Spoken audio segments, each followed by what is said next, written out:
how many people are still in the hall. Can somebody give me a quick 5? We'll wait for 3 minutes and see if we can't get them in, and then we'll go ahead and start.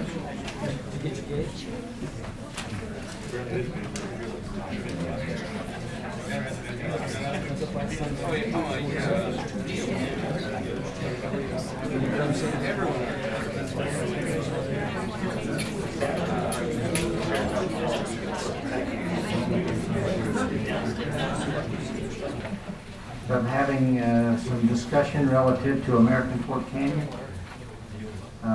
Just a few opening comments. We've been asked to convene this meeting. I will say that there have been attempts to deal with issues from time to time.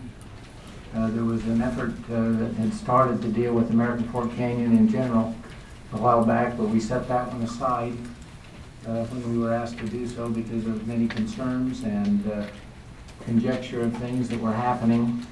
I think we now know some things today that aren't happening that maybe we're thinking that they were going to happen. I would ask that we focus on the accuracy of things today, and if we have questions about what may or may not be happening, let's deal with what the accurate information is rather than what the conjecture and some of the misinformation. And I'm not blaming anyone for it, I'm just saying there has been some. And so I think it's important that we have good, open public dialogue, but keep in mind that this is an American Fork Canyon issue. It's not one specific issue tonight. So with that, we're planning on allowing public comment. It's not a debate, and we'll ask you to try and make your comments in about 3 minutes, if we can do that. And so with that in mind, before we get started, we have some Boy Scouts somewhere with us. We saw them earlier. These Boy Scouts are with us. They're from Highland, Utah. And their senior patrol leader, pardon me, is Richard Durant.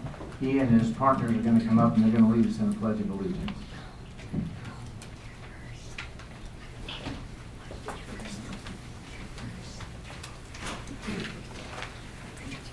Please stand for the Pledge of Allegiance. Ready, begin. I pledge allegiance to the flag of the United States of America and to the republic for which it stands, one nation under God, indivisible, with liberty and justice for all. Thank you very much. Okay, other commissioners, you may have or choose to make a comment, please feel free to do so. Thank you for showing up. It's always good to see citizen involvement, and especially in issues that we have in this county. So I applaud you for being here. My rough count was probably about 120 people, it looks like, here. So again, thank you for coming. My intent tonight is to listen from you and to hopefully learn from you some of your thoughts, your feelings, your passions about American Fork Canyon, even probably some of the vision that you have for it. And that's my intent in being here and being able to listen to you. Thank you for being here. So as you come forward to the microphone, we need you to state your name and any other information you want to give us about who you are or who you may represent. One of the things that we're looking for are different groups that have an interest. We recognize there are multiple interests in the canyon, and so it would be helpful to understand which of those interest groups, and you may have multiple interests, but if you could let us know who you are for purposes of the record, as well as what interest you may have in the canyon. So and if you haven't had a chance, please make sure you do sign the back roll. That is important for this meeting as well. I think there are a couple of rolls that may be available. So with that, there's no particular order. It's up to you as to who speaks. So. And I will be the timekeeper via the iPad. It is our county policy that it's 3 minutes, so I will just turn it on when somebody comes to the mic. No, David informed us that that's the county policy. We've asked them. we're not going to limit It's comments not- tonight, but we've asked we're them. gonna try and stay to 2 minutes. Some of us would like to at least see the fourth quarter of the BYU game around here. If possible. Starts at 9:30. I know, it does start at 9:30, so we do have time. So, Okay. My name is Representative Jake Anderegg. I'm in the House of Representatives and State Legislature, represent Lehigh and a section of Saratoga Springs. Obviously, my area is one of those areas that has and is continuing to experience quite a bit of economic development. So, in full disclosure, it was Representative Kennedy and I who was approached by some of the mayors in northern Utah County to look at acquiring an initial environmental impact study, funding for an environmental impact study in 2013, which we did, to see about what would happen if there was to be development up American Fork Canyon or at the mouth of American Fork Canyon. Subsequent from that, I have been involved. I'm the vice chair of the House Transportation Committee, so I've been somewhat up to speed on what's happened with Mountain Accord.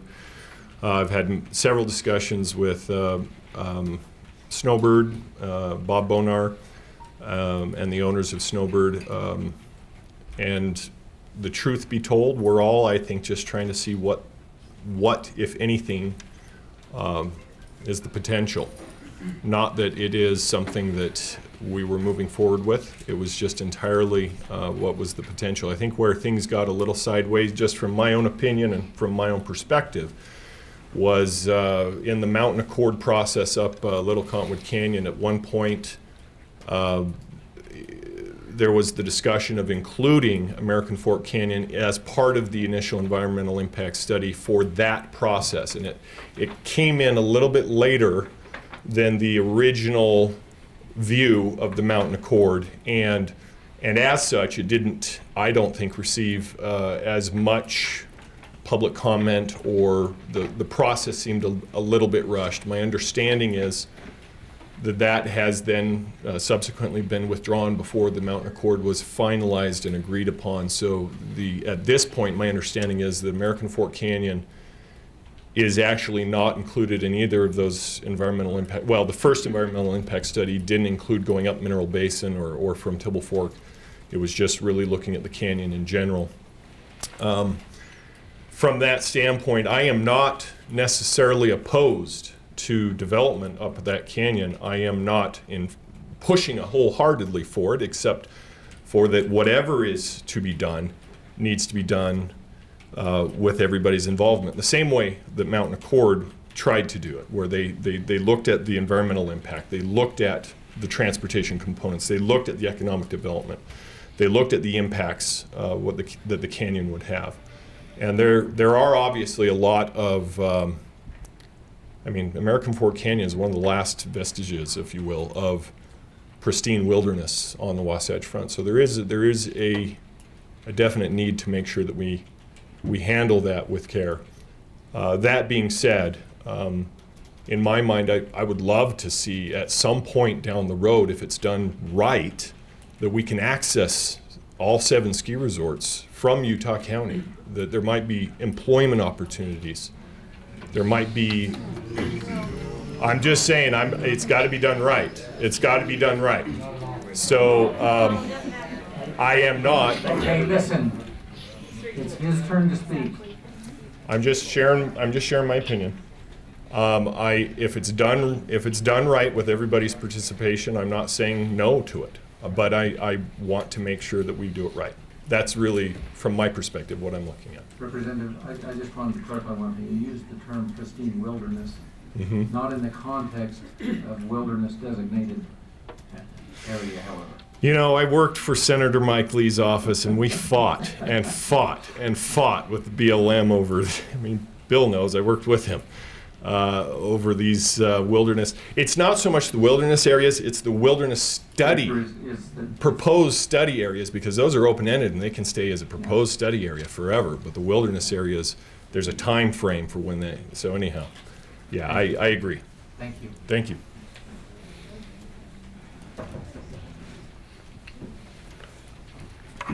My name is Karen McCoy. I'm an American Fork resident, and I'm a multi-user Thank you. for 51 years. Thank you. The part that was frustrating in the past was that there wasn't any information out. That's why we were frustrated.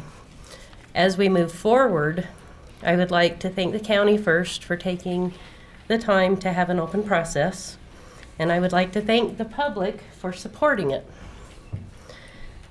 My suggestion to begin with is everybody has one of these. We use it for a clock, we use it for a camera, we use it for everything. I have an app on here called Around Me. Why can't somebody develop an app that when something happens that's going to affect me in my city, my neighborhood, my county, my public lands that are close to me, why can't it alert me? Somebody needs to come up with an app, because you don't know which paper to go to, you don't know which website to go to. They publish stuff in the Salt Lake Tribune. Sorry, I take the Daily Herald because I am a local and I like to know the local news. That's my first suggestion. Somebody with the state, the county, the feds, there's all kinds of technical gurus here. Somebody come up with an app where everybody can get informed. This is going to affect you. Ding, you get an alert. The other thing, there's so many agencies involved here. There's federal, there's state, there's county, there's irrigation companies, there's Division of Wildlife Resources. You've got so many multi-agencies. I would just like to see that all the agencies can collaborate, get together, and take care of this along with the residents and all of their concerns. So that's where I would like to see it go forward. And in closing, I just want to read you a letter that was from my best friend that lives in Louisiana now, but she grew up in American Fork. She said, "To whom it may concern, my experiences in American Fork Canyon generate a multi-generational viewpoint and stance. The canyon has been a part of my family for over 120 years. May I reiterate, 120 years. This is not a whim to make a cry for protection and preservation. I am hoping to preserve public lands for the 5th generation and more. The first generation made their livelihood as farmers. The second generation consisted of teachers, public servants, and accountants, all stalwart building blocks of any community. We have valued this land and have created memorable times with family and friends, camping, hiking, and fishing. My father took great pleasure and pride in guiding residents in and out-of-state visitors throughout Timpanogos Cave. Family and friends have reunions to this day at Granite Flat. American Fork Canyon is public land that deserves our watchful stewardship. My children love visiting the canyon. We have hiked, cross-country skied, camped in American Fork Canyon, and I have 4 grandsons that need to have the chance to experience these public lands. Please let the public deem the use and protection of American Fork Canyon. We are not a few in numbers, we are generations." Thank you. Thank you.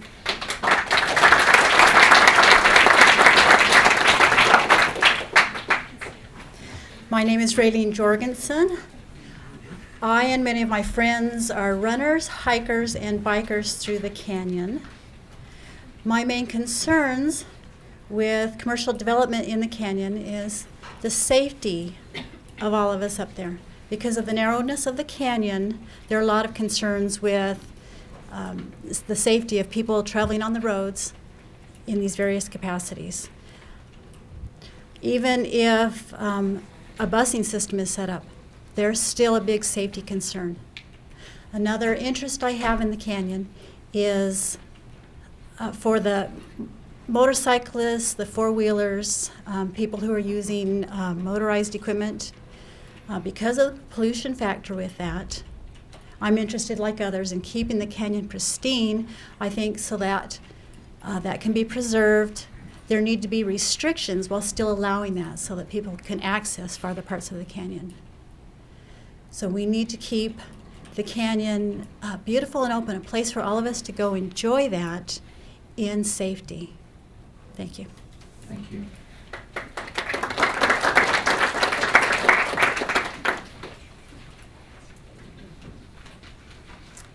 My name is Alan Taylor, Cedar Hills. I'm a 20-year user of the canyon, 20 plus years of conservation projects. Been associated with Utah Four-Wheel Drive Association, also avid hiker, dirt biker, mountain biker. And I believe, just to Commissioner Ellertson's point early on about staying to the facts, I believe there was a bit of misdirection happening today on a KSL story about the lower canyon around Tibble Fork. Mr.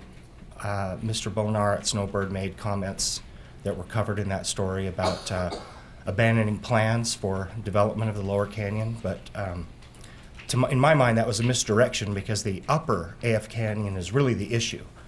Mary Ellen Gulch specifically, expansion of mineral basin, lift, other things. Those are the things that I believe most of this group really cares about. I don't know that much was really going to happen around Tibble anyway, but I'd like to, hear, if I'm mistaken on that, I'd love to hear a viewpoint from someone to correct me. But I would also love to hear that the upper part of Mary Ellen is also off the table for development from Snowbird. Thank you.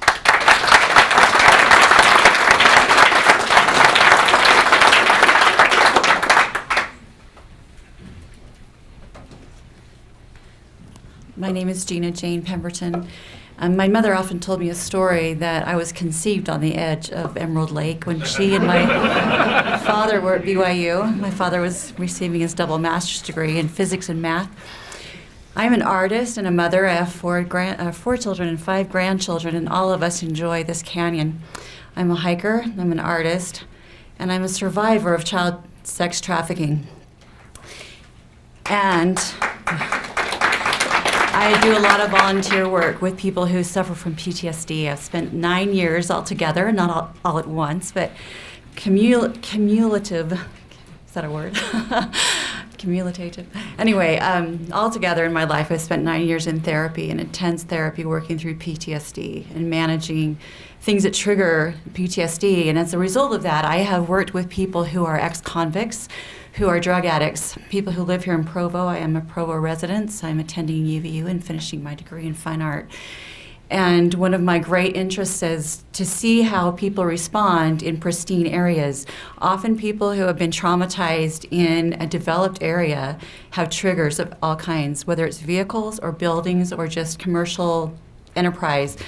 They change dramatically in an experience where they are taken into nature.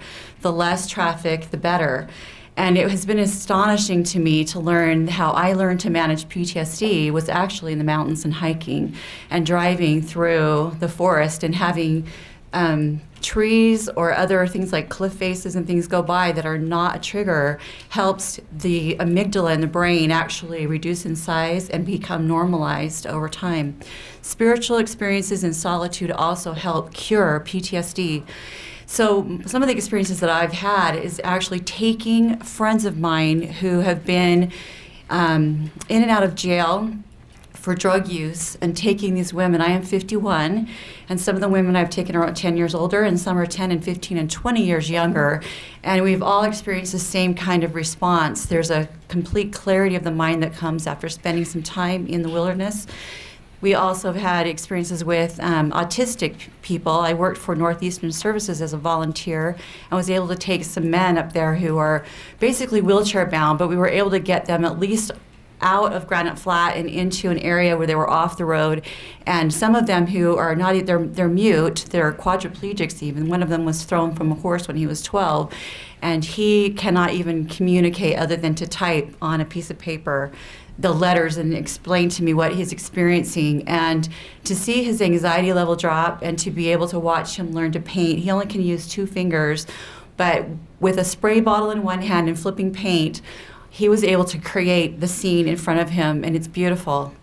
And to experience what people enjoy and how their lives change, to see people become grounded and to develop goals and to overcome things like drug addiction is, to me, miraculous. And so I would consider that we preserve the areas in this county and in this state that are still accessible, where there's so many other places we can get to. These same people enjoy Snowbird. They enjoy Alta. I love skiing. I learned to ski at Brighton, and I've hiked and taken the trams up onto the mountain passes with my pack so that I could access areas where I can paint. So I don't see the need to develop the other side of the mountain. I think we need to leave a side of the mountain as it is for all of us. Thank you.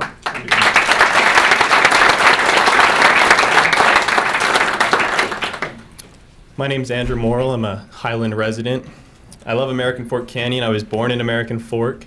I work in Alpine. I'm a student down here, and I feel like American Fork Canyon is a great place as it stands, free of commercialism, because it's a place that's affordable for families, for the individual, for a college student like me. I can get a canyon pass for $45 for the whole year, as opposed to, the potential of commercialism. I wouldn't have access to those areas if I had to pay hundreds of dollars. I feel like 100 years ago, there was, in Little Cottonwood Canyon, there were miners that had found silver up there, and they went over the top, dropped down into Mineral Basin, and we have what's Forest City, the remnants still there. And over the last 100 or so years, we've had to deal with the environmental impact of that.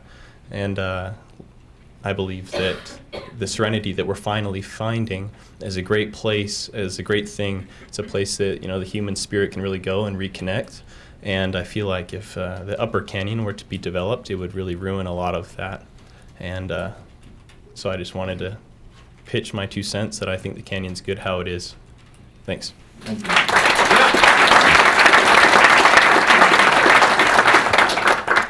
Hello, my name's Angela Moody. I'm an Alpine resident. I'm from the UK, you can probably tell from my accent.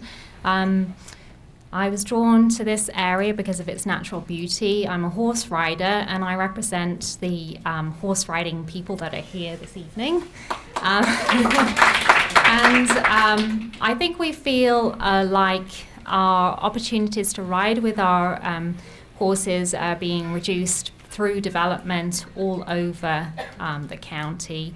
And this is just another area. As it is now, we're squeezed into many trails with ATVs and four-wheelers and motorbikes.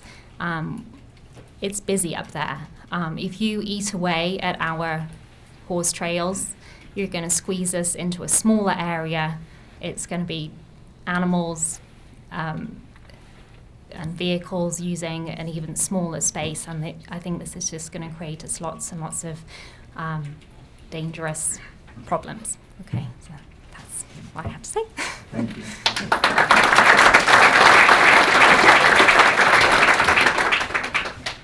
My name is Andy Farr. Grew up in South Jordan, born and raised, basically. Lived out of the state, lived out of the country.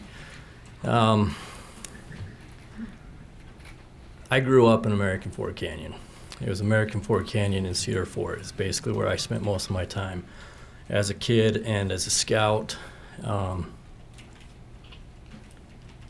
with friends and family and scout members, people that aren't alive still. That's kind of touching, but the memories that I got and that I received from this canyon will last for an eternity.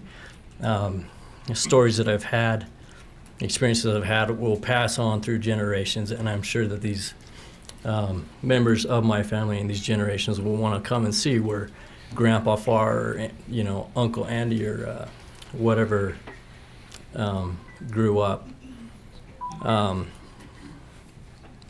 I get tired of the regulations and things that are put on us as Americans, and our freedoms to be able to just go anywhere. I used to be able to go up Big Cottonwood Canyon with my dog and go camping. I can't even take my dog up there anymore, and I'm really tired of that because I love going everywhere with my dog, and I love playing with him. I love experiencing these things with him and my nieces and nephews, but I can't even go anywhere, it seems like, because they're afraid of my dog peeing in the water or whatever their excuses are. American Fork Canyon is pristine. It's beautiful. I have friends from all over the world that come here, and the first thing that I do is I get in my truck and I take them clear to the top of whatever road I can find, and we go for a hike. And the stories that they come back, I have friends from Jamaica, from Africa, that have never experienced anything like this in their lives and probably would never unless they came here. And I have taken them to these places, and they have stories for generations to tell their families. Snowbird is a great place to go skiing. I don't go as much because I'm not in town as much and I don't have the money to go. I wish it would go down a little bit more so I could do this, but I don't think it needs to go over the top. I don't think we should even be entertaining the idea that it would. And I'm sure that there's a lot of people here that agree with me, and a lot of people that couldn't make it tonight that would agree with me and do the same thing. I know that I have a couple seconds left, but this was kind of pushed on us. And if it wasn't for a friend on Facebook that I didn't hear it from, I would never have known, and I would have been really, really upset, as along with many others, probably thousands of people, that if it did pass, going up there one day and all of a sudden they can't enjoy this because they didn't hear about it, it would be terrible, I'm sure, for them. And the outcry from the people would be impressive and very extreme, I think, in some senses. And this is me. I have a lot more I could say and a lot more I would say, but I don't have the time. But I leave that with you. I appreciate it.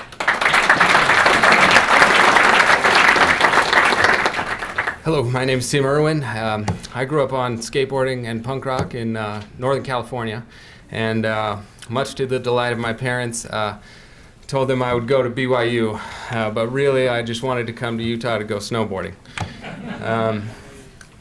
But what happened was I never expected to stay in Utah, but I fell in love with this place, and it's now 20 plus years later, and I find myself an avid user of American Fort Canyon. I'm up there at least 100 days a year, and all kinds of uses, whether that's snowshoeing in the winter, or hiking, or backpacking, or camping, or fishing, or mountain biking, motorbikes, you name it. I still love snowboarding and skiing, but there's so much of it already. We don't need more developed ski runs in Utah. You could spend years and not go down every developed ski run in this state. If you really want to go skiing on Mary Ellen Gulch, you can. You just hike. So that's it. Thanks.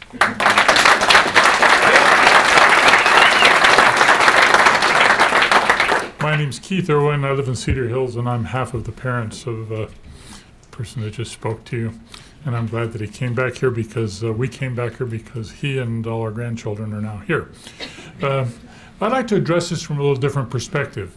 We've talked mostly tonight about outcomes.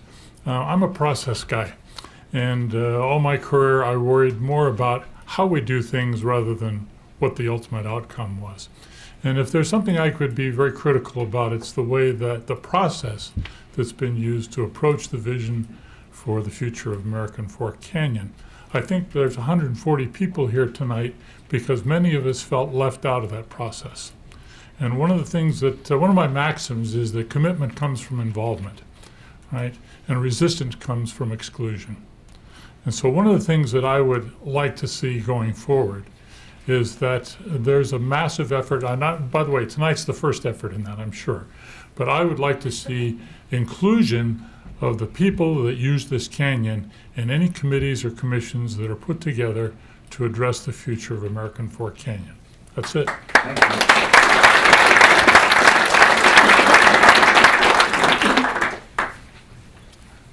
Hello, my name is Janet Williams. I'm a resident of Alpine, and I'm representing a group called the Backcountry Horsemen.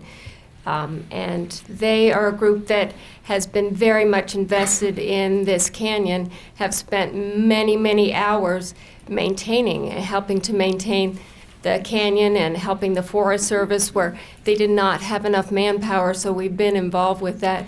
And as such, we've been able to see areas that really are quite inaccessible other ways. And it really is a really unique and marvelous place that does need to be maintained and to be protected. And it deserves our really efforts and concentration, and as a group to get together to keep it in that pristine state, and with the opportunity, as has been mentioned before, for generations to come.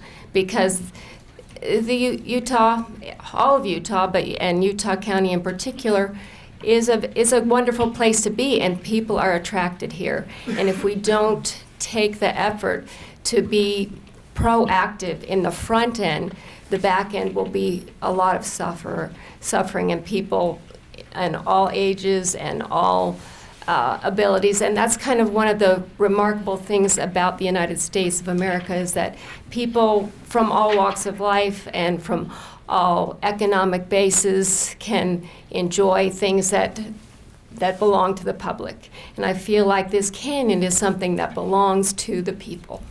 Thank you.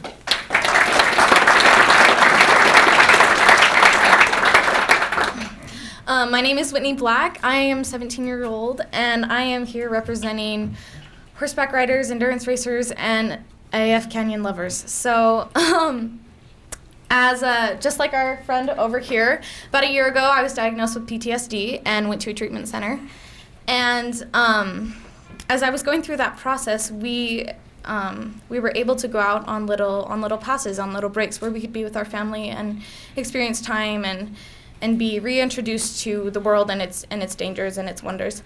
And so on one of our passes, me and my mom, we are just passionate endurance racers, and our treatment center told us that we couldn't go out there due to safety things, safety options, but we did it anyways because we love riding. We truly do, and we live 5 minutes away from AF Canyon, and it's our home. It really is, and it's like it helped me through treatment, and it was one of the best things I looked forward to that every single week. That's what got me through the week, and it's so important. And life is so busy now, and I'm 17 years old, and I'm going to be going to college in spring, and that's a big deal for me, and it's appalling to me that I'm about to start a new life, and I don't know if I'm going to have room for horses, and that's a really scary thought for me because I want horses in my life, and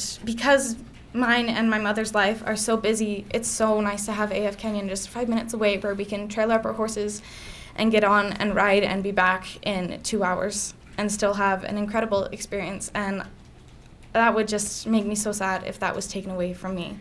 And that's important to me, and I'm very sure that it's important to lots of you in this room, and don't take that away from us. Thank you. Thank you.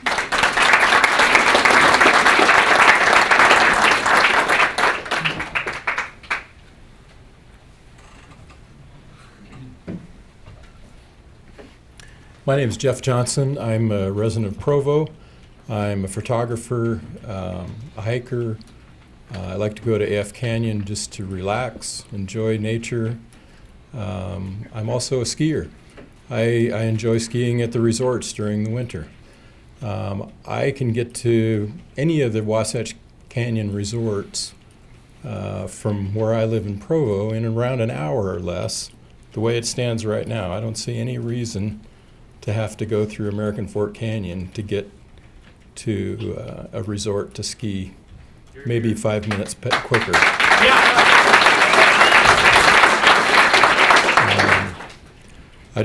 I want to leave that, and I want to leave my testimony that the canyon needs to stay the way it is. It needs to be undeveloped. Once you develop something, it's gone. I mean, we can't get wilderness back once we let somebody build something there.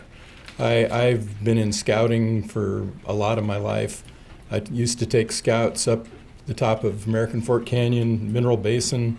There's places up there that we used to enjoy going that you can't get to anymore because it's private property. I'd hate to see that happen to more and more and more of the canyon.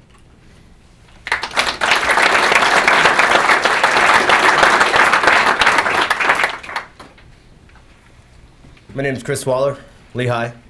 Forest Service volunteer, part of the URMB. URMB, we maintain all the single track off the summit. I'd like to thank our local PG office, Forest Service office. Outstanding people to work with. Great people to work with. We're lucky to have them. We really are. They're not like other offices. Had the biggest volunteer turnout this year. It was amazing. That just shows me how many people love our canyon and willing to protect it. I think that's pretty important. I mean, the biggest turnout ever. So that says something, you know. I've been a pass holder for Snowbird for the last 15 years. I don't support putting ski chairs in Mary Ellen Gulch. It's a waste of time. It's all south facing. Middle Basin is pretty much ice most of the time. I never ski it unless after a storm. So it doesn't make sense to me. You know, maybe think about White Pine, but leave Mary Ellen's alone. All right. And the road going up and down the canyon is already dangerous as heck as it is. Very, very dangerous as it is. Saturday mornings is unbelievably dangerous. Any morning. Exactly. So to running buses up and down that road is insane. It really is. And I don't see how you're going to widen it. I really, really don't see how you're going to widen it. I actually help rebuild roads for a living. And looking at that road, there's no way you're going to widen that road. So the thought of running buses or putting more traffic on that road is foolish at best. Thank you.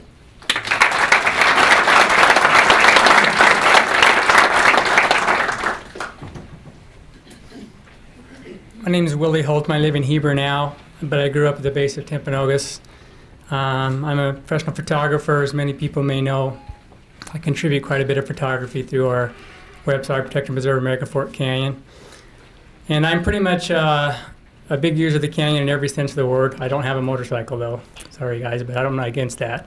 Unless they run me off the trails and I'm on a mountain bike. But no, we all seem to get along pretty good. We all have to make sacrifices. But if you look around, American Fork Canyon truly is really the only multi-user canyon around. I mean, you can do all those things you can do in it, right? You can hike in it, bike in it, fish in it, hunt in it, ride your ATVs, horseback ride. I mean, the list goes on and on. That's what's so unique about it. And for me, as being a photographer, the most important thing is just the scenery. You know, I think we're coming to realize through a lot of the surveys that are coming out that the main reason people go to the canyon is for hiking, for sightseeing, for peace and quiet. That's it. That's the main key.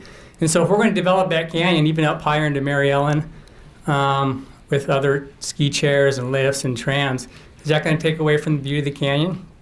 Is that going to take away from the character of the canyon, your wilderness experience? When you're on Timpanogos, guess what? You're going to be able to see those chairs. You're going to be able to see those towers in Mary Ellen. From Heber City, I can see Hidden Peak Restaurant. And if they go over with a chair right below the Twin Peaks, guess what? I'll see that from Heber. I'll see it from Timpanogos. I'll see it from all of it. Came from the Ridge Trail and everywhere. So I think we have to consider the value of just the scenery up there and how rare that is. I am a resort skier. I enjoy skiing snowboard. I have for years. I enjoy skiing Sundance. And we have about 10 resorts in the Wasatch. They're all pretty dang close, and they're all awesome. But when to come to the point where we just say, okay, enough's enough.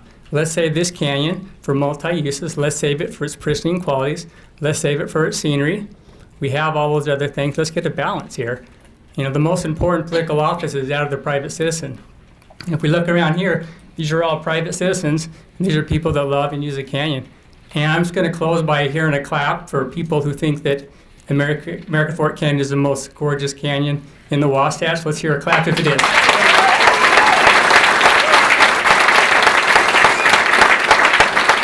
So just think about that and think about how we can keep that pristine and clean quality. Thank you for your time.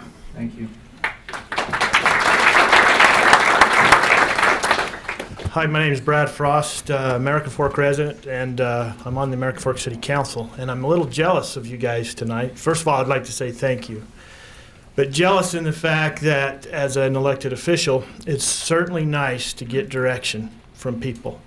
How often do we have, how many people did you have when you passed your budget in this chamber? Maybe just a handful, right? So this is unique in the fact that I think you're getting some really good direction from your residents in the county. And so that's a wonderful thing.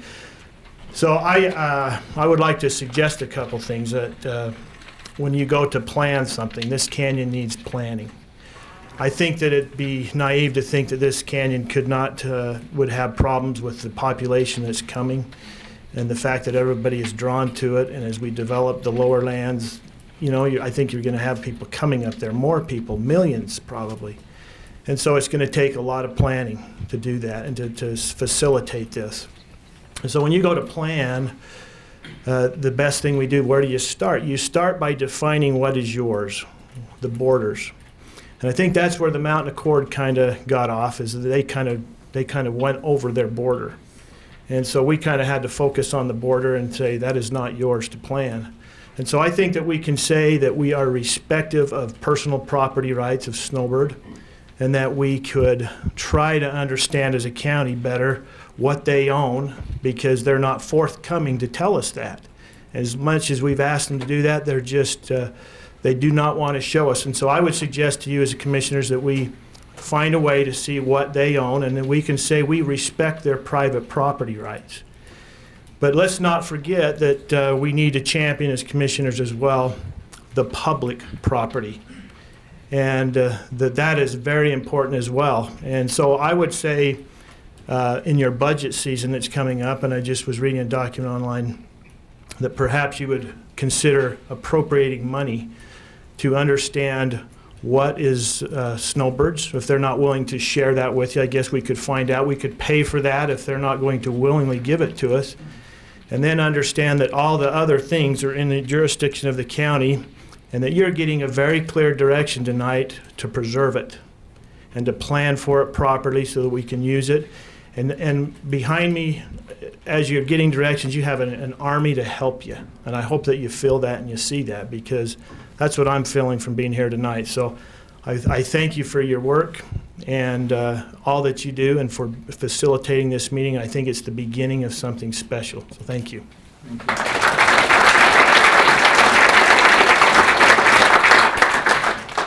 Hi, I'm Terry Sandstrom. I live in Lehigh. My family and I would be classified as multi-users of American Fork Canyon in many different aspects. We're also avid snowboarders and skiers. I moved here from Hawaii 26 years ago to ski for a year, and I'm still here. I ski at least on a weekly basis all winter, sometimes 3 or 4 times a week at different resorts. I have a way to get to every single one of those resorts, and I don't need another road to get to Snowbird or any of the other places that we love to ski. Moving forward, what many of us would like to see is transparency in the process, as well as representation from all the different groups involved, all of the different cities and leadership in the county, and some representation from the citizens as well. Thank you. Thank you.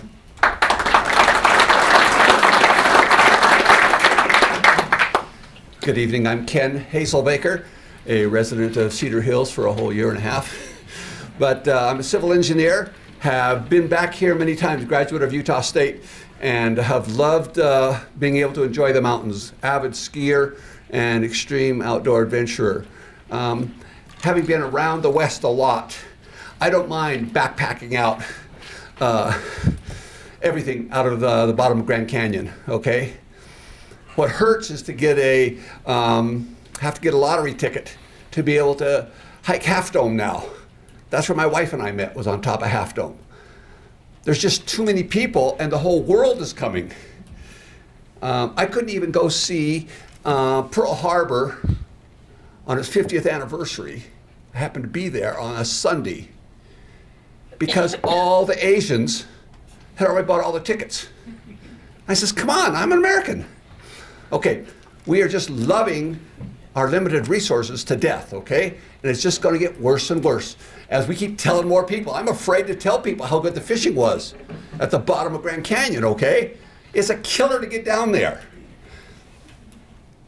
I agree that there is probably not another natural resource like the American Fork Canyon is, okay? I admire my son, who gets up 5 o'clock in the morning, goes up and snowmobiles up there, skins up to the top, right up against where the Snowbird guys like to ski, and then he goes down, back up and down a couple times, okay? He's an avid outdoor person. I think we need to leave still some resources that those who want to get in and really enjoy it can. As many people have said, and I've skied both resorts there and also Sundance, we've got a lot around here. We're so happy with it, we tell the rest of the world. What do we say on our license plates? You know, absolutely. Everybody hears that and they all come here. Okay, so we're bringing in all this friendly fire. We need to let those people enjoy where they can. I mean, if you just back off and do nothing, we're going to have a freeway up American Fork Canyon. Okay, we can build it. We know how to do those things. Like the photographer said, you get these ski lifts up and stuff, and you start seeing those things from the other areas. Please, I don't know if you guys, I've only lived here about a year right now. I'm grateful for what you guys did to Rock Canyon. And I don't know if it was you guys or what, but I think that's fantastic that the city would go out and be able to acquire that and negotiate whatever it took to get that. We need to keep some of these fantastic places still as public lands. Yeah, it's a hassle to be able to then, as you use them, with all these rules, like the guy said, I can't even take my dog anywhere because he's going to pee in the water. Well, that's what's just going to happen to the few limited places left. So I would just ask you, I appreciate the process comment. Get us involved. Try to figure out how we can do this. Look at what happened to the buffalo herds and everything else. Business just wants to keep getting bigger and going and going. That's what business is for, okay? We need some stuff so we can still go out and enjoy it. Thank you. Thank you.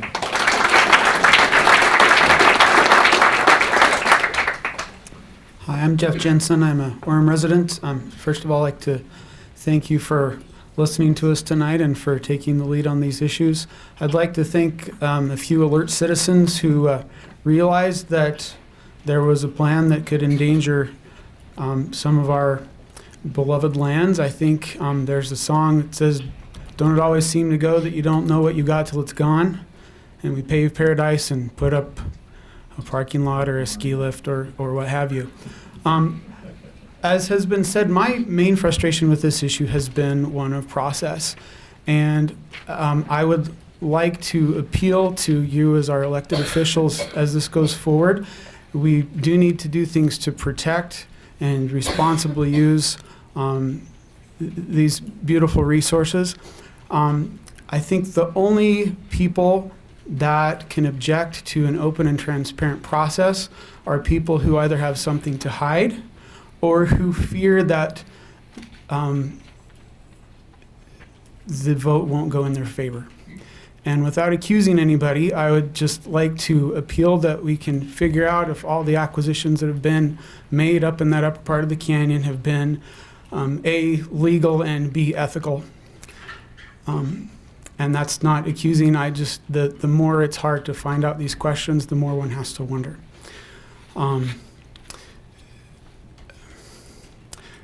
I went with my daughter's German class to Germany and Switzerland this past summer.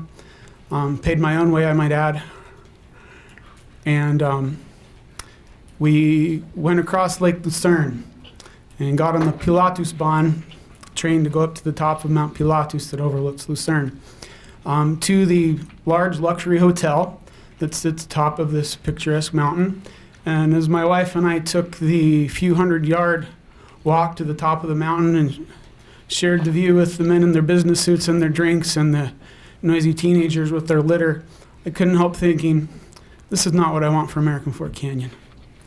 And I hope we can find some good solutions that will preserve this and let us use it. And as you can see, we've got a lot of people that love the canyon and are interested in being part of the process. And sometimes we just need to know how to best proceed. So thank you.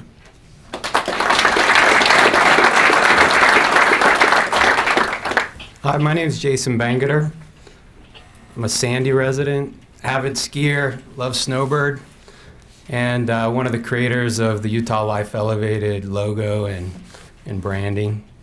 Hopefully you guys all enjoy that. He would like to tell you to quit that, please. Well, sorry. We, before we started working with travel and tourism, we were, for every dollar spent, we were getting about 70 cents back. Now, for every dollar spent, we get $20 back in room tax. So there's a big economic value to that. And one of the things that we're finding in the travel and tourism industry is we need more space, but we need to manage that in the right way. And we've worked with Bob Bonar and on the board of the Travel and Tourism. And I'll tell you what, I'm super impressed with him. The guy hikes all the way to the top of the peak every morning. He's an avid environmentalist and person that's super interested in what goes on in that canyon.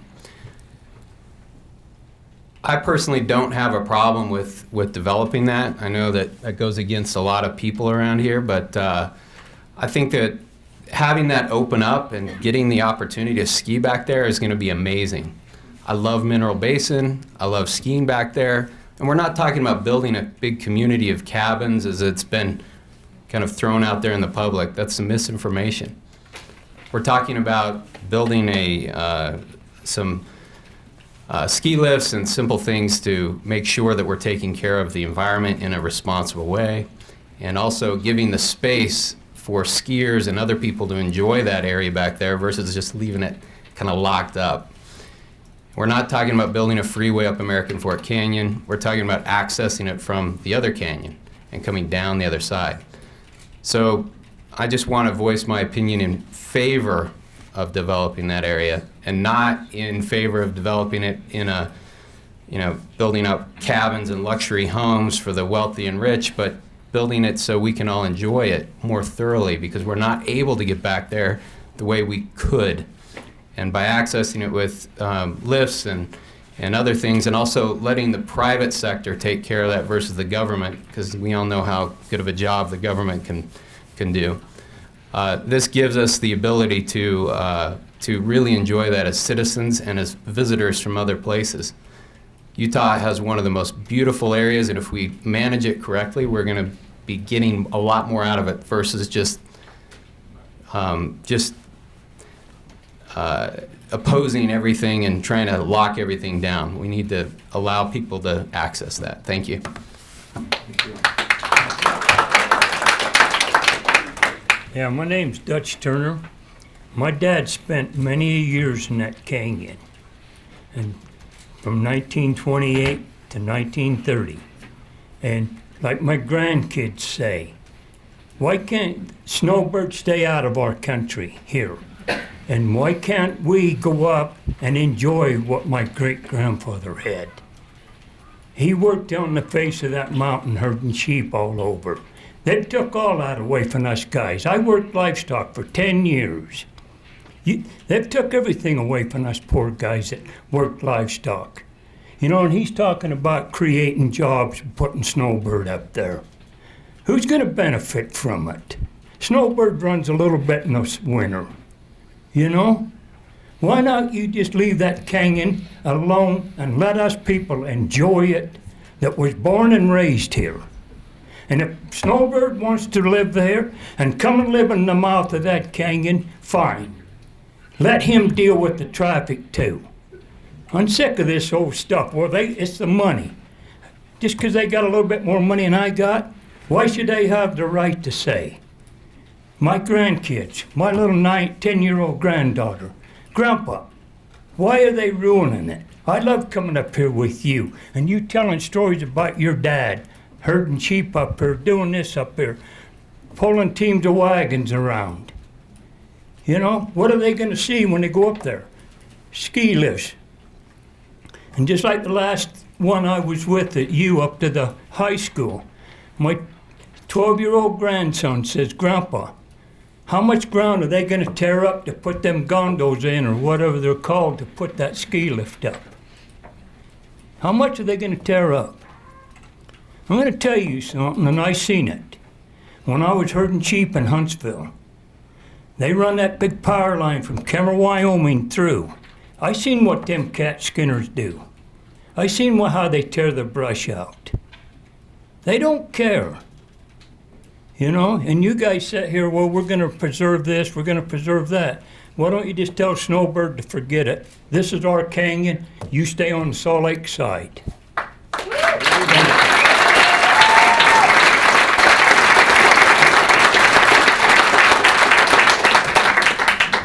How do you top something like that? Thank you.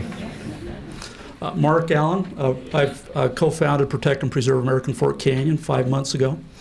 As of today, our group is 10,015 strong, 2.5 times larger than the Wasatch Backcountry Alliance and 3 times larger than Save Our Canyons. I'm a proud father of all of these people here. Some that, as a father myself, and I see my child grow and become capable of things that I never imagined. I see this process becoming that. This room is filled with very smart people. And I'd like to give Dave Fields the chance to apologize because he called us all extreme in an email he blasted yesterday to his constituency. This is not an extreme group. This is a group that has a passion for American Fork Canyon. And I think you owe him an apology.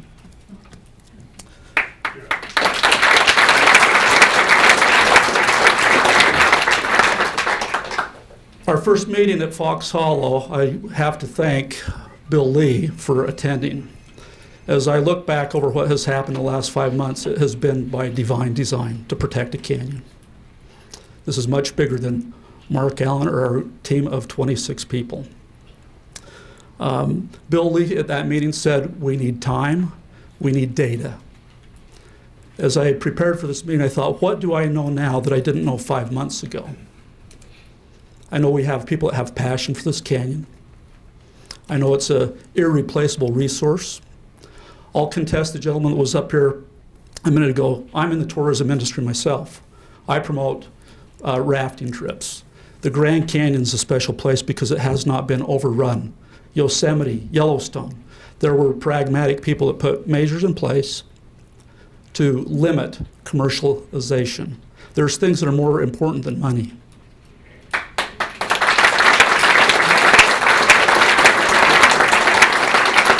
Our valley is dotted with LDS temples. American Fork Canyon is a temple. As such, irreplaceable. People come to Utah for scenic, open vistas that are wide, unfettered, uncluttered. That's what brings their money. It's not another ski lift. We don't need another ski lift. I've got plenty of places I can ski. If I want to see the hand of God, I've got American Fork Canyon. If I want to see the hand of man, I've got 15 ski resorts that I can go to.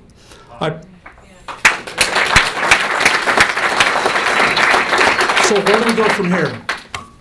You know, typically, we elect officials to represent the will of the people. And we put our trust in our elected officials. I'm going to ask our elected officials to put the trust in the people. As we create grassroots, citizens-based committees that will aggregate data points, working with our Forest Service, working with the fisheries, working with the wildlife biologists, and create best practices. I'm on a committee over in Walsburg. This is a study that they have about recharge rates of the aquifer. Here is a zoning plan. Here is a coordinated wildlife management plan that's very detailed, hundreds of thousands of dollars of. The smartest people have gone into this. Here's their general plan. Here's the in-stream flow recommendations. We have none of those data points to make any kind of decision to allow Snowbird to move forward, or anything to really move forward. You guys are at a disadvantage. You don't have the data points.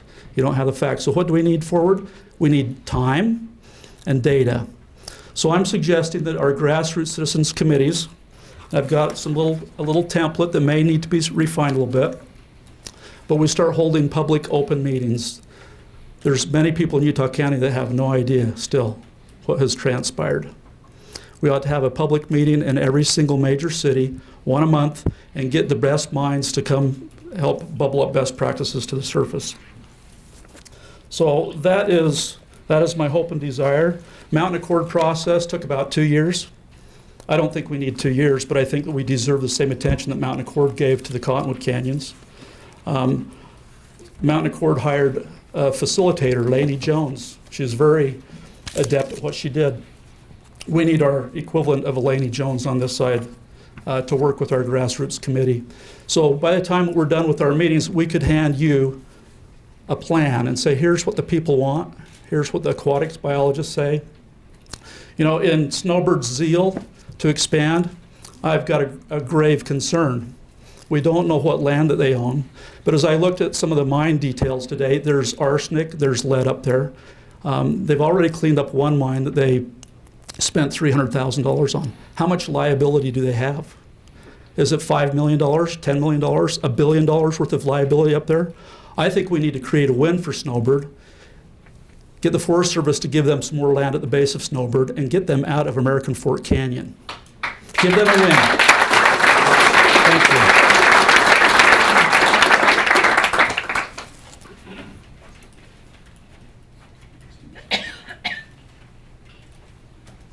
I would like to just interject, since I didn't take an opening comment. This is from the email I received from Mark and the comment that he just expressed. So because I want to keep this factual based so that we can continue to have meaningful dialogue and not attack others. The comment he's referring to says, this is I believe from Dave, because that's what it says in Mark's email, typically only extreme views are vocalized at these public meetings, which leaves public officials with the perspective that all of Utah County shares the opinion of the extreme view. We don't contest that that is what's going on here. I believe that that email saying typically it is, and we're glad that that's not what's going on, that all of you decided to participate today. We don't consider this an extreme.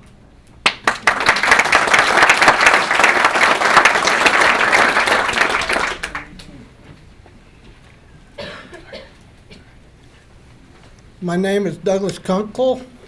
I live in Springville and American Fork now. When I was a kid, my dad worked at Solitude, and Solitude got the Eagle. Now that put me back as a kid. He was a cat skinner. Yes, my job before I got retired, I worked on heavy equipment. I don't want to see American Fork Canyon looking like Solitude. It's not good for the canyon. And I used to ride bikes. I won't ride a bicycle up there anymore. Too many cars. And what I'm seeing up there, we need to leave it alone. Thank you.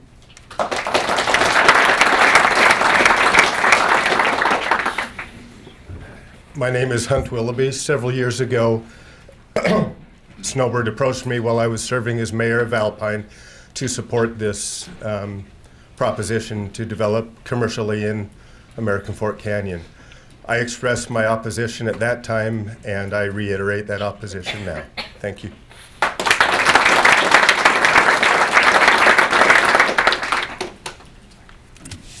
Well, if I'm an extremist, I'm a scared one. My name's Elizabeth Farnsworth. I'm from Orem. I bike. I represent bicyclists, hikers, backpackers, snowshoers, and horseback riders in American Fork Canyon. I've gone there for 50 years. I'm up there once a week, sometimes twice year-round. And although my husband's a scientist, a professor of chemistry at BYU, and although I'm not a scientist, my eyes for the last 50 years have told me that the canyon is already challenged with increasing multiple usage as the population in the valley grows and grows and grows. It is not in the best interests of the flora or the fauna of American Fork Canyon to add another major competitor for the resources of an already stressed ecosystem, and that competitor would be the ski industry. We do not need another ski resort with its accompanying traffic and slope-stripping ski runs. We do not need access to 7 ski resorts from this canyon, particularly when we are already a short drive away from several. We do need trails. We need campgrounds. We need wild vistas. We need meadows, pines, bears, deer, cougars, and aspens, all carefully managed to provide pleasure and appropriate recreation for us, for our children, and for our grandchildren. I beg you to please preserve, and protect this wonderful resource. Thank you.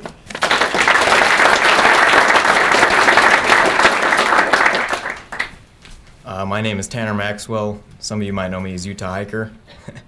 Not sure though, that's my Instagram account. It's been a while since I publicly spoke, but I would like to share, peak bagger, hiker, amateur photographer, huge fan of Willie Holdman's work, and one of the biggest, most famous pictures in the Wasatch is Albion Basin wildflowers. Now, for that shot, it's up Little Cottonwood Canyon. To the left or right of you, you'll have gondolas, ski lifts, and chairs. Willie Holdman has a picture of Wasatch wildflowers, and it depicts Timpanogos up on the same slopes that Snowbird would love to take over for skiing and gondola usage and all that stuff. I think that would just be a shame. Last winter, me and a buddy, we did a snowshoe hike up to American Fork Twin Peaks, and if there's one thing that I resented about that hike, it was the view of the whole ski operation. You could hear noises. This summer I did a hike, and you could hear the construction sounds and noises and all the operation on Hidden Peak just to make it bigger, and it was just a disappointment, and it reiterated my opinion that I would hate to have that in the canyon that I go for solitude and refuge. And I think it would be great to just leave it pristine how it is. There's, just like many of us have said tonight, there's plenty to do as far as skiing goes throughout the Wasatch, and I'd like to leave that with you guys. Thank you.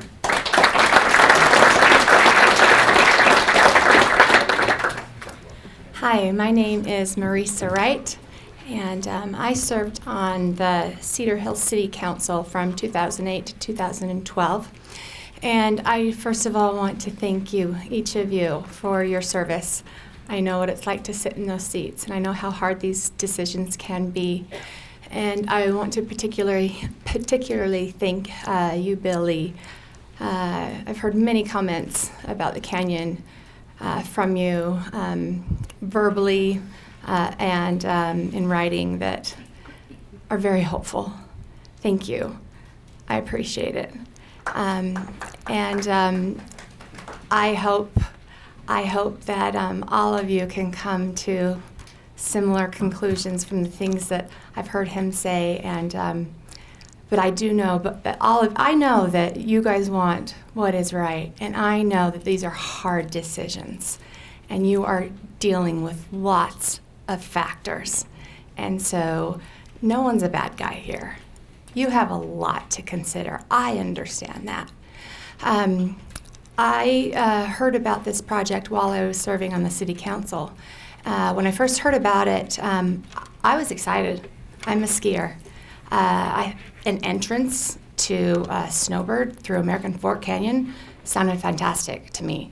Actually went on a helicopter ride with Bob, and it was exciting. It opened up a venue to, I thought, many northern Utah County residents. And for about a year, I was really excited about this project. Then I started thinking about it more and more. I drive up the canyon. I've had a season pass up that canyon for 10 years.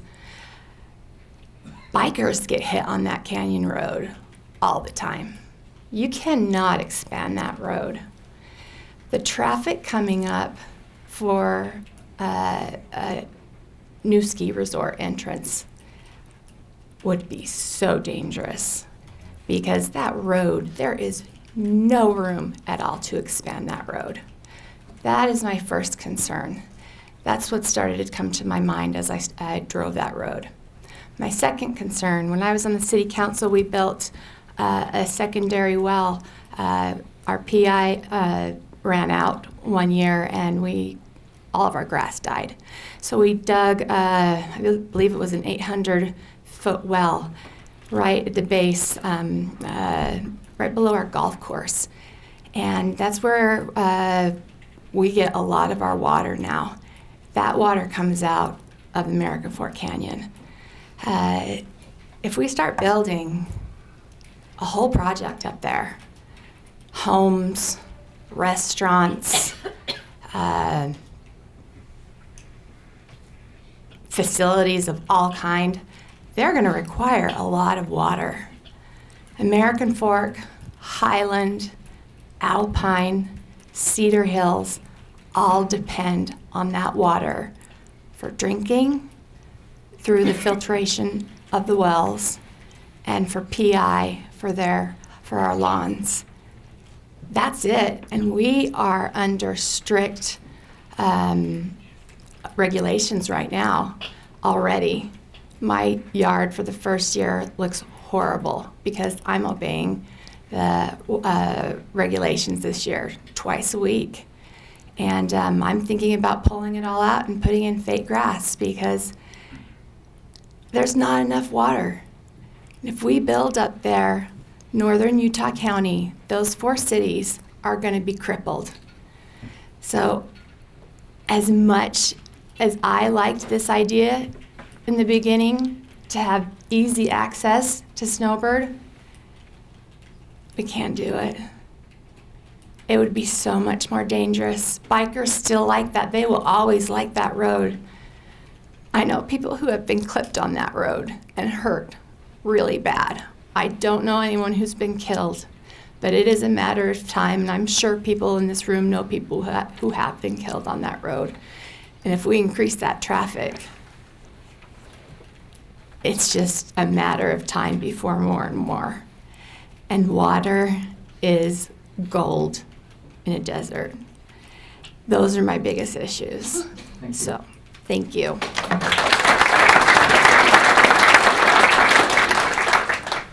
Kristen Shelley, I'm from Alpine. Thank you for holding this meeting. We appreciate it, and I think that you've found out from this and other meetings that there are a lot of people, multi-use people, that are interested in what's going to happen to this canyon.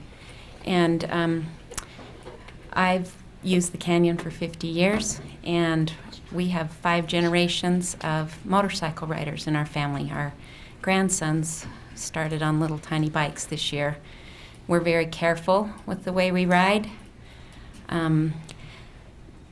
Everybody doesn't like everyone else's uses, but in this situation, so many different users have come together to say, save our canyon. Fortunately, we live in America, so we can give our opinion and expect our elected officials to listen to that opinion, which we think you have been doing so far. But also, we live in America where private property rights are respected. And Snowbird owns a huge chunk of American Fork Canyon. And when I moved into Alpine when I was a little girl, there were about 200 people. And through the years, a lot of people wanted to stop building. And now it's all up the hillsides. And once someone moves in and has a house in Alpine, they don't want anyone else to build there. But that's not the way it works. So we can't say, Snowbird, you cannot use your private property. But we hope that Snowbird will be responsible, and they claim they're responsible. So far, haven't seen that, but that they will listen to what the people want, and that is to take their property, what they have up there, keep it, and leave the rest of American Fork Canyon. I mean, let it go picnic with your families, Bob Bonar and Dave Fields, whoever. Go picnic on your private property, but please don't destroy American Fork Canyon, for the only canyon left that's a multi-use canyon. Thank you.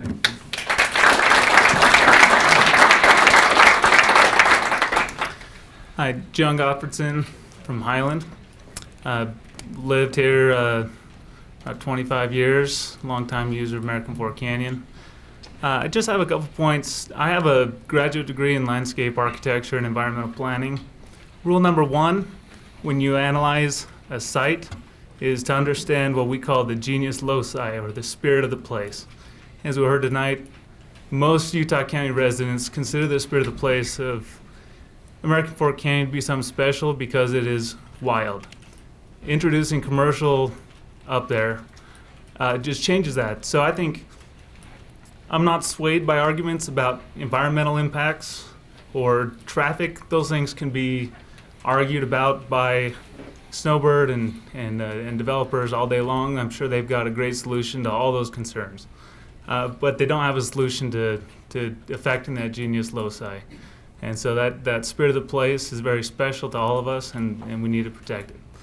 The second point is I don't want Snowbird to walk away from this experience saying, well, it's not the right time. We're just going to put this on the back burner, and we'll address it when it's ready. I want them to walk away from this feeling like they just got body slammed by Utah County, and they're not going to try this in the future because they know that we value our American Fork Canyon. Thank you.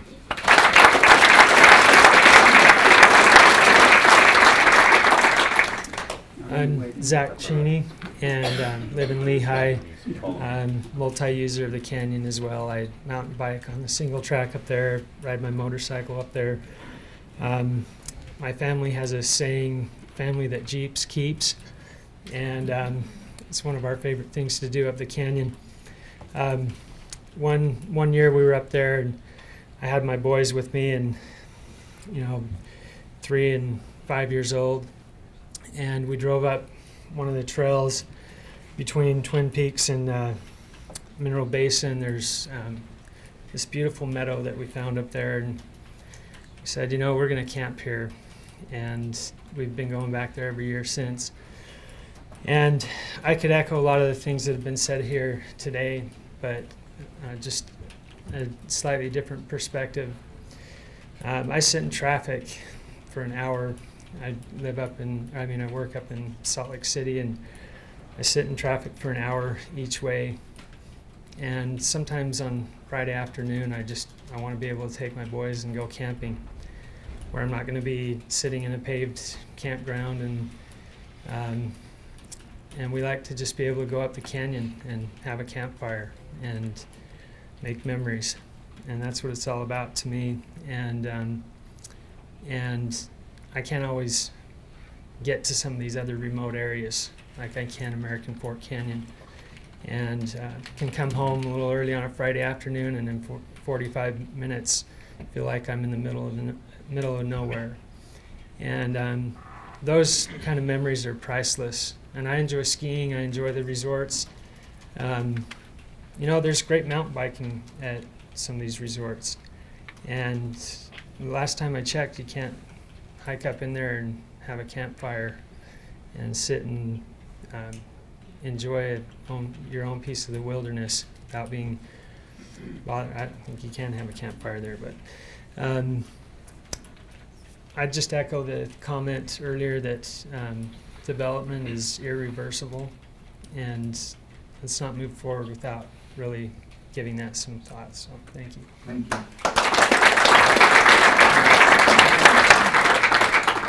My name is Neil Peterson. I'm a Sandy resident, and while I enjoy many uses, I'd like to represent the motorcycle crowd tonight. I come to your canyon. I call it your canyon because it's in your county. I'm in Salt Lake County. I come to your canyon because I've been kicked out of all of mine.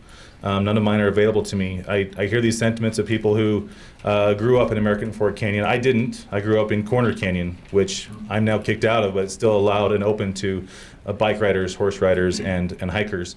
So that for me is gone. So now I come to your canyon, and it's beautiful and it's gorgeous, and I enjoy it. We do have this multiple use kind of. It's a great thing. It's kind of a conflict. I know it's. I know we motorcycles cause a little noise. We cause a little exhaust. I'd like to point out that our exhaust goes up and horse exhaust goes down and leaves a mess on the trail. And we're very patient with that. We're very patient with that. And we're just asking for maybe a little bit of that patience back, because we would like to also be able to stay in American Fork Canyon. A couple other quick notes. Skiers come to Salt Lake and they love it because of the quick access to so many places to ski. And they've got that, and it's awesome. I have American Fork Canyon, and if I can drive a little farther, I can go to Hobble Creek. That's it. I don't have very many options. And if we get kicked out of this one, it's one place farther that I've got to go. And so I'd ask you to consider that. I'd like to echo the sentiment about having affordable recreation for a young, small family. Skiing is out of my price range. I used to when I was a kid when Daddy paid, but now that I'm the daddy, it's not there for me. So, but I know it's a wonderful thing and it's awesome. I'd echo the sentiment about Snowbird. I don't know if they allow campfires there, but I know they've never reached out to me as a motorcycle rider to say, hey, come ride here in the summertime. That's never happened. And I am quite certain it wouldn't happen here either, that we would be kicked off that ground if that happened. And I don't claim to be well informed about what their plans are or where their land is, but that's definitely a concern for me that I would hope that you would be attentive to. That's all I've got. Thank you. Very much.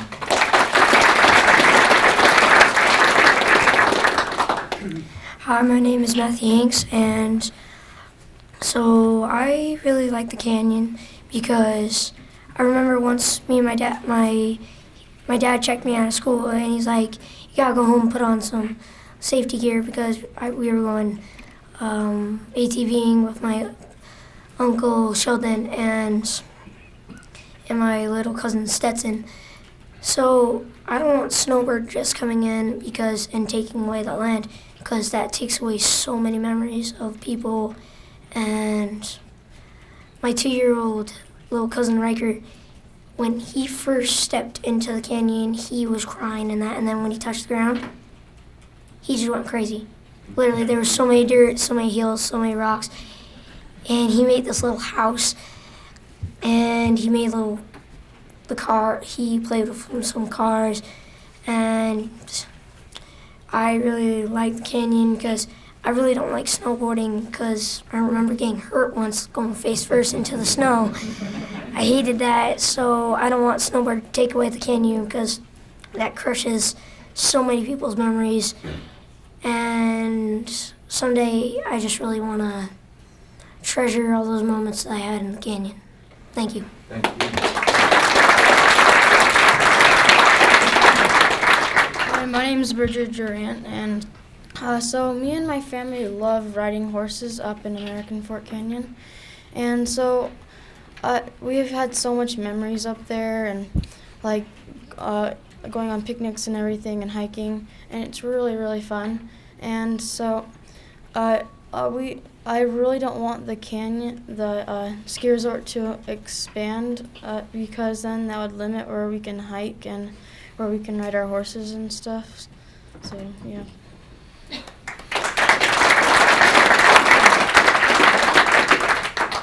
Hi. Hi, my name is Tegan. The canyon is my treasure. I beg my dad every day to go up. I remember being younger, going out exploring with friends and family, having so much fun. I don't want that taken away. Thank you.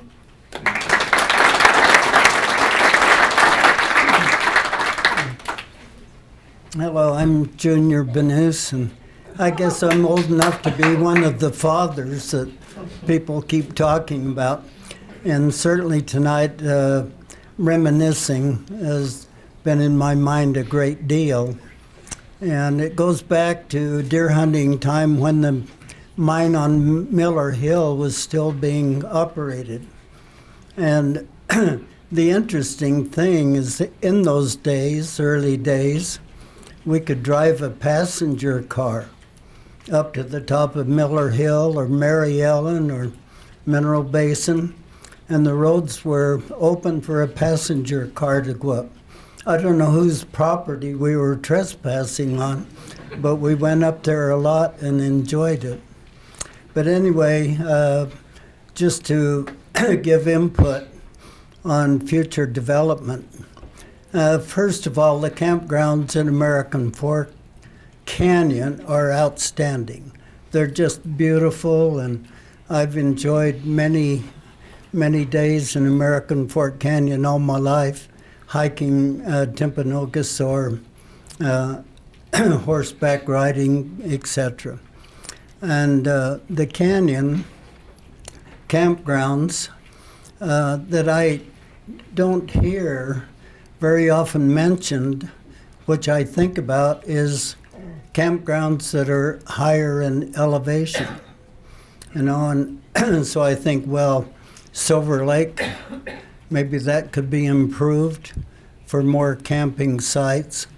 And the other one is I often wonder why there isn't better camping facilities up at farther up in the canyon below Miller Hill or in that area.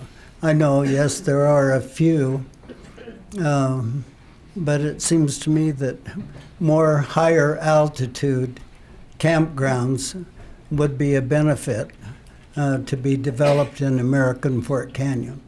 And I don't think we'll ever drive a four-wheel drive up where Snowbird is developing. The roads are so bad now. It's not a passenger car.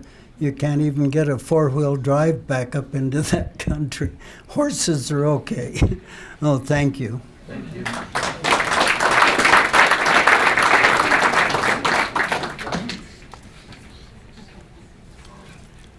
Hello, my name is Bob Bonar. I'm the general manager of Snowbird Resort. And I appreciate the time and opportunity of the commission, as well as everyone else in the room tonight, to listen to my statement, which I've already burned through 15 seconds, so I better get with it.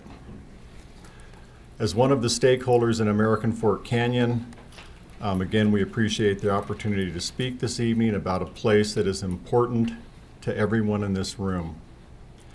It is expected that Utah's population will increase by another 2.5 million residents by 2050, according to Envision Utah. Proper planning and preparation will allow each of us to recreate in the mountains while we preserve them for future generations.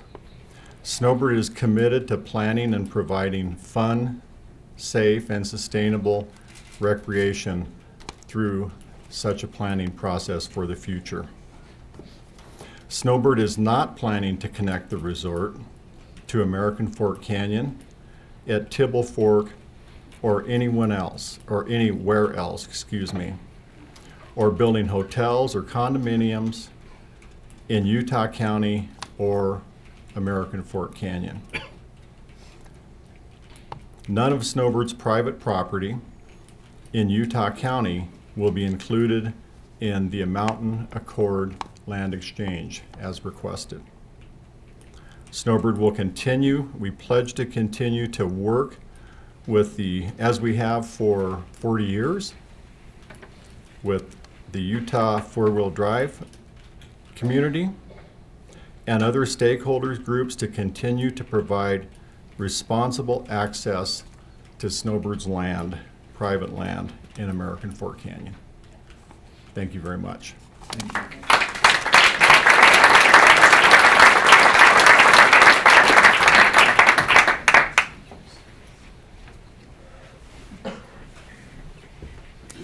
Kendall Wimmer, resident of American Fork. Junior Banus, wow. Junior Banus is a rock star. We talk about the ski industry. When they wrote the book on Utah skiing, he's in the first chapter. There are several other rock stars in the Wasatch, and naming some of them, we've got the Pfeiffer Horn, we've got White Baldy, we've got Red Baldy, Red Top, and Twin Peaks are some of the most amazing mountain peaks that Utah has to offer. There's two ways to access these mountains. I've got choices. I worked for 10 years at a local resort, and so I'm maybe somewhat torn on. You got backcountry skiing and you've got resort skiing. It's all about options. I can access Twin Peaks. I can go to Snowbird. I'd actually like to thank Mr. Bonar for the access that he allowed for local trail runners and the bikers on Snowbird property. I think it's fantastic. At the same time, I've got two choices to get to Twin Peaks currently. Twin Peaks is the highest peak in Salt Lake County. I can go to Snowbird. I can ride the tram to 11,000 feet and hike the additional 4,495 feet up to the peak. I can access the White Pine Trailhead. Some of it starts paved, and it starts on very improved trails and leads up to Fire for Horn. I can take the ridge up to White Baldy, Red Baldy in that way as well. Or I can go up American Fork Canyon. I've got 3 or 4 miles of the most pristine, untouched wilderness that exists on the Wasatch. Developing this area is a no-brainer. It's no wonder anybody wants to develop out there. It's the most pristine area on the Wasatch right now. What matters is offering choices. Right now in the ski industry, there's single-digit growth in alpine skiing. There is double-digit growth, almost 50% growth in backcountry skiing and access. That's the trend. That's where people are going to. They don't want development. They want backcountry, and they want access to the pristine mountain. It's going to take courage, and it's going to take vision to preserve this area, not to have construction on it. So those are my comments. Thank you.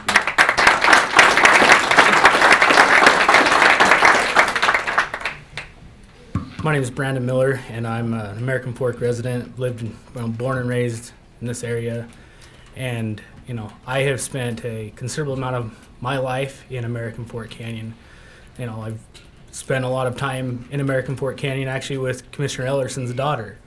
I've known him. We better talk. No. And I've seen you up there on your horses before with her too. I love that canyon, and I hate politics.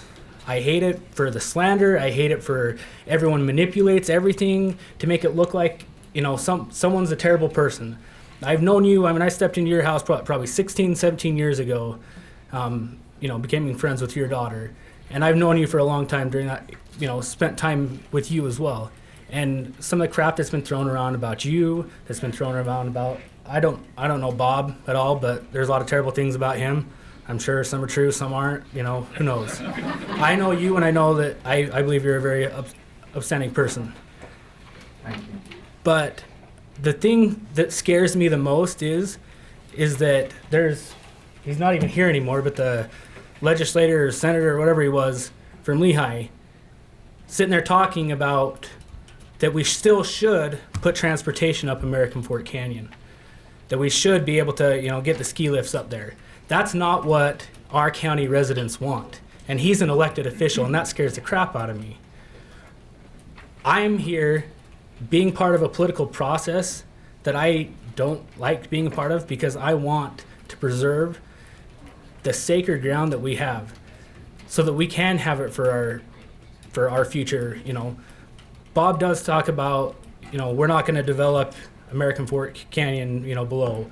We're not going to do the lower canyon. We're not going to go to Tibble Fork. But I almost guarantee what he's really thinking is we're not going to develop that for now. We're not going to do this now. But eventually those kind of things are going to happen. He is a property owner in the canyon, but to my understanding, he has those property rights, but he also has to have a heck of a lot of paperwork and a lot of things to change and a lot of signatures and a lot of votes to be able to get those things to what the aspects he wants. He bought them under those rights, but to turn them into development of ski resorts has to change a lot of different things. I could be completely wrong on that, but from what I've been reading and different things, that's the truth. So he is a landowner and he has rights to do what he wants to with his land, other than we have access to say, no, you can't change what is already there. And I think I'm begging that you, as our elected leaders, which I voted for you, that you guys will be there for us and will help stop this process. Obviously, there's a lot of people that are moving into this valley. We have such strong economic growth, and that's awesome, and I really appreciate that we have those abilities. But at the same time, we need to protect everything we can. I have a 10-year-old and a 3-year-old, and I want to be able to protect that land with them.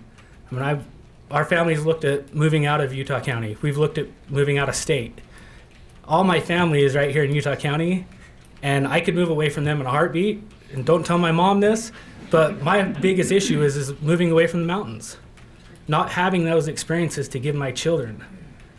And so we need to protect and we need to preserve this area.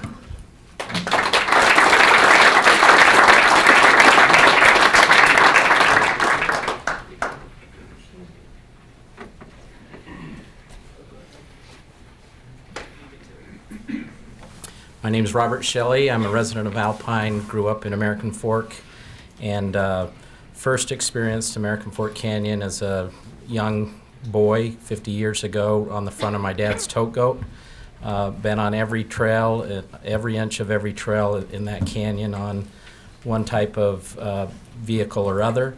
It's a unique place that you almost have to use a vehicle to see some of the most magnificent areas. If vehicles weren't allowed up there, it would take you a week to hike and backpack and stay where we can go in an afternoon or an early morning. And it's just a unique place. It's I don't think there's any place else in, I'm pretty sure in Utah, and I would guess in the whole country, with such a magnificent multi-use canyon that has something for everybody. This is a very diverse group that has different interests and loves experiencing that canyon in different ways. And there's already thousands of acres of wilderness in that canyon for people who don't like motorized vehicles, so they can go and hike and not see one other person. And when I ride those trails, I hardly see any other hikers, any hikers.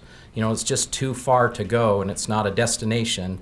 When people want to hike, they go to Timpanogos or other places, the Lone Peak Wilderness, where they can do that, and there's destinations. But I want to keep American Fork Canyon open for all of us. It's the last place for all of us, and there really is no other place like it.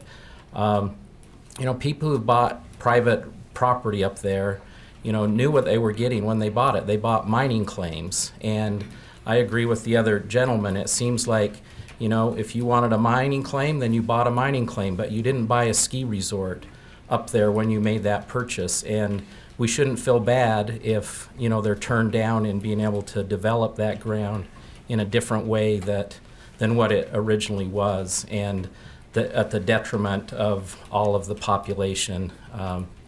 So I agree with all of the comments about needing to plan this process and get people's input.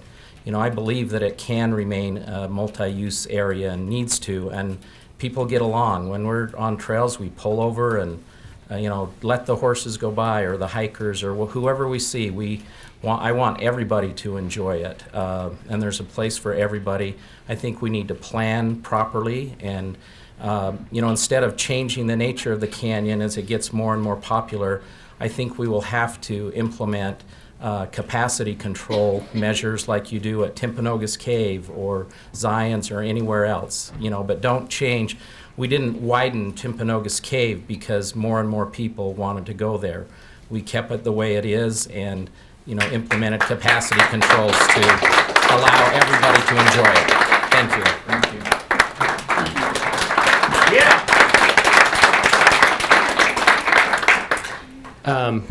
Good evening. Thanks for having me. My name's Carl Fisher. I'm the executive director of Save Our Canyons. We've been working to protect the Wasatch Mountains as an organization for over 40 years. I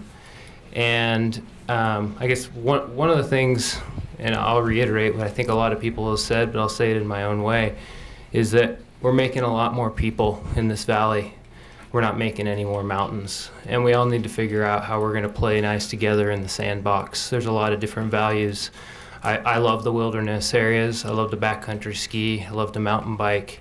And I appreciate all of the other values that people have shared this evening. And I think those are all important, and we need to figure out how we're going to work together to figure out and how to protect all those opportunities, not for just us today, but for the many people that are coming to this valley. And I think to do that, you know, we hear a lot of people saying we want it to stay the same. Things need to stay the same as they are today.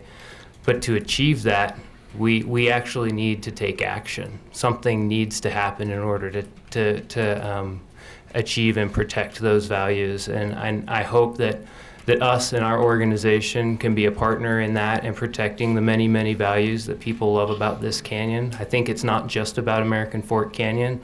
I think it's about American Fork Canyon and how it interfaces with Little Cottonwood Canyon, how it interfaces with Wasatch Mountain State Park, and how it interfaces with Provo Canyon, because those are how people are accessing these areas, and they have impacts. It's how our wildlife populations are accessing this terrain up there, and we need to be cognizant of how our wildlife populations are moving about while all of our people are moving about, and managing those conflicts as well.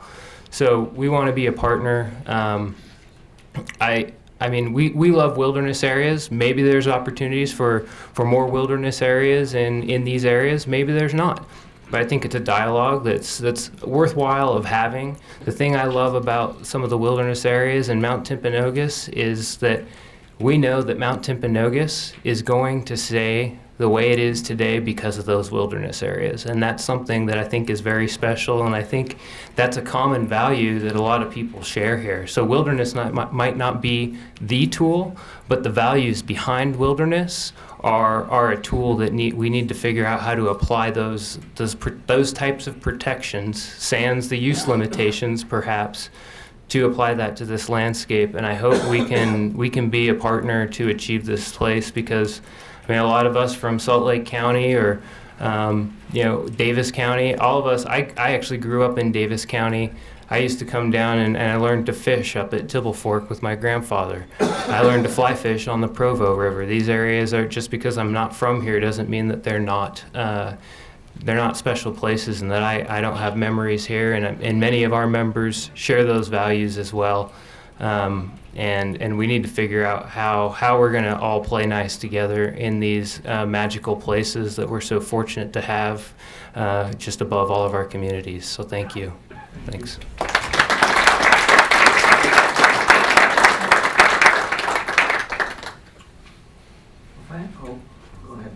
Hi, thank you for having us here. I didn't plan to speak tonight. My name is Cindy Dolan. I represent Salt Lake County. 5 generations of Salt Lake County residents that have used the canyons for multi-use my entire life. My dad is a Scoutmaster, 88 years old. He's still actively involved in the Boy Scout Council. And he says if you protect it for no other reason, protect it for his Boy Scouts. I had the very pleasant experience this summer of taking my son-in-law up to the canyon. And we did many things up there. He's born and raised Chicago. He's a roadie. He spent many miles on the road, traveling all over, and he's been to Salt Lake many times as a roadie, but he's never been able to enjoy. And one of the things he said to me was he wanted to come up to the canyon that I love, and that I show him pictures of all the time, and we spent time fishing and hiking and just picnicking, enjoying the canyon a great deal. And when he got back home, he called me, which was kind of a surprise, and he said, start looking for land in the American Fork, Orem area, because I want to move there and I want to go fly fishing with you. So it was just a wonderful experience. Another thing for me is very personal. 3 years ago, I met up with a very violent man, and his violence exploded over me and my daughter. It's a long road back from there, but the first place I felt peace and I felt safe was hiking up in American Fork Canyon. So it's very personal. It's like Mark said, it's a temple to a lot of us who have healed up there hiking and just enjoying the peace and serenity up there. So it's really important to all of us that use the canyon for multi-uses for you to protect it. And that's all I have to say. So thank you for having us. Thank you.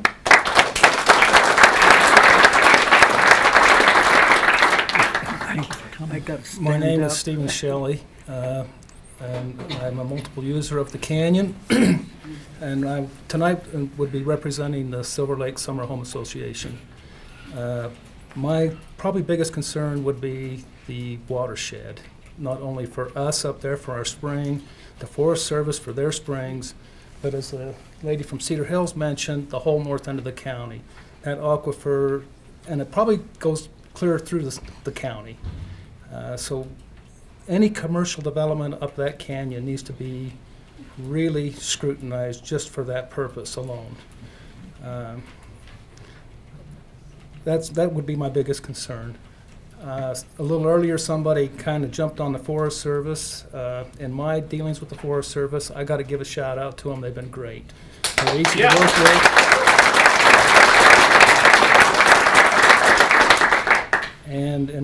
And it's, like I say, we've helped each other out over the years.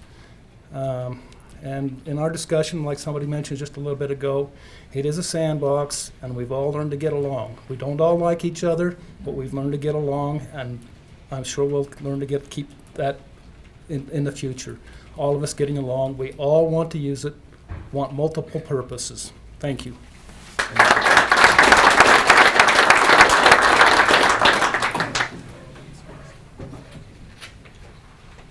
Very good. Oh. Hi, my name is Ron McMillan. I'm from Alpine.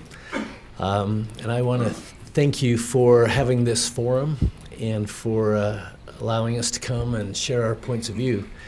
From what I understand, I got 3 minutes total. I'd actually like to turn that time over to you and wonder if you could explain to us the process of decision making, what's going to happen next, and what are the key points at which information will come together? Who makes the ultimate decision on land usage, especially in something like American Fork Canyon? Can you kind of give us a big picture of the process? Well, as far as land use in any part of Utah County that's not in city limits, that is us three right here. And so with you guys as well as our staff, but it will be possible. Depending upon the nature of what it is that comes to us. So regarding American Fork Canyon, when were the decisions? Oh. You can't hide. Nobody can hear you. So regarding American Fork Canyon usage, when will those decisions be made by this group? We don't have a plan. We don't have anything that's been before us at this point in time, so something would have to come. So that's in the process of being organized right now, is what that plan would be? Well, Mark has suggested that we jump right on a plan. There's a lot of things to do before we jump into that, I think. I shouldn't say a lot of things. There are a few things we need to do. But in terms of development, that would be driven by somebody that's planning to develop something. That's not driven by us. I see. So the process going forward is you're gathering information, and then you'll create a plan to decide land usage. A plan that would assist in determining some of that, yes. There's a couple things. One, remember, it's Forest Service too. Right. So there's a bunch of stakeholders, private property owners that are up there. We're looking at a resource management plan for the entire county that we're also looking at that needs to be implemented in there. And of course, we need to have citizen input along the whole process as we're looking at land use and land policy. And of course, one of the first things that we always have to do when we look at land use or land policy is to identify what we have, what we know, where the resources are. It is a longer process, and it's going to take some time, and on a comprehensive basis, not necessarily microing all the way down into a little individual space, but it's going to take us. It will take some time, but I think this meeting was to just let you talk to us. We're writing down lists and we're taking notes, and we start the process. The decision-making process is complicated because a lot of times people think that we have all the power. That's not how our form of government is set up. Our form of government doesn't allow us to have all the power, but we do have an opportunity to listen and to try to bring stakeholders together and then talk about the processes and what can happen with all the stakeholders involved. Well, I appreciate your seeing the complexities of this and considering multiple stakeholders. And for myself, the biggest fear is decisions made in the dark, out of view of us and suddenly announced. And we said, when could we have gotten involved? What could we have done to influence that? And it's outside of our influence. And so I applaud what you're doing. I applaud that you see the complexity of it and you're managing it that way. And I would encourage you to come out with maybe a process saying, here are the different points at which different kinds of decisions will be made going forward. Thank you for your time. Thank you.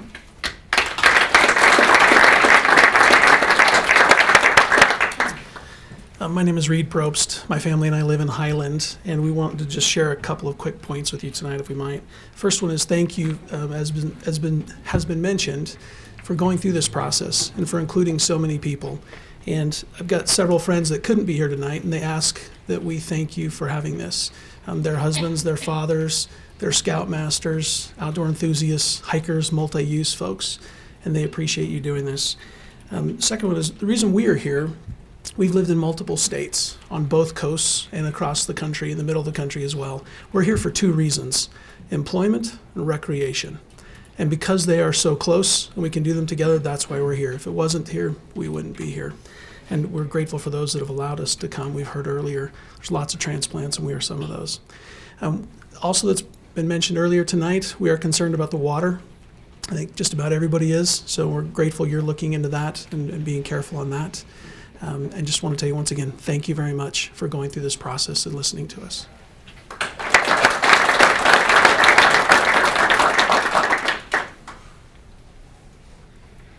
Hi, my name is Judy Taylor, and I'm from Linden. I came here as a tag-along with my husband, so I didn't really plan this, but as I was sitting and listening, I felt compelled to do this. I consider myself as a mother. I'm a mother of an off-road club. I'm also a mother of 3 biological children and a mother of 54 other children that I have grown to adulthood, I guess you should say.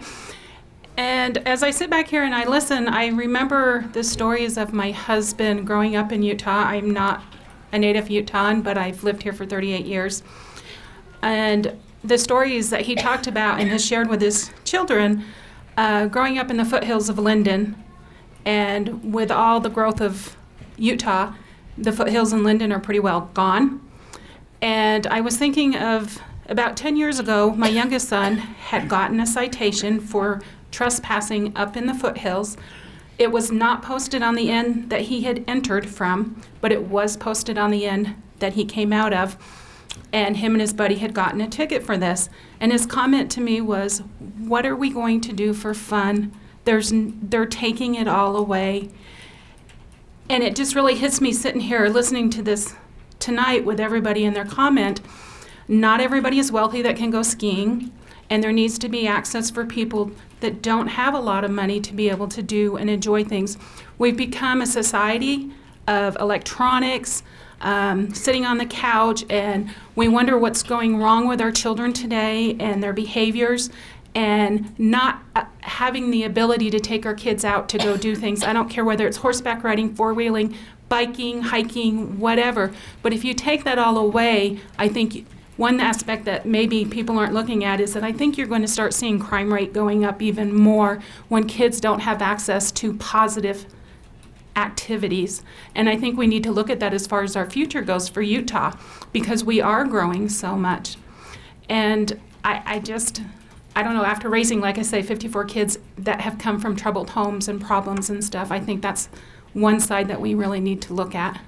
And thank you.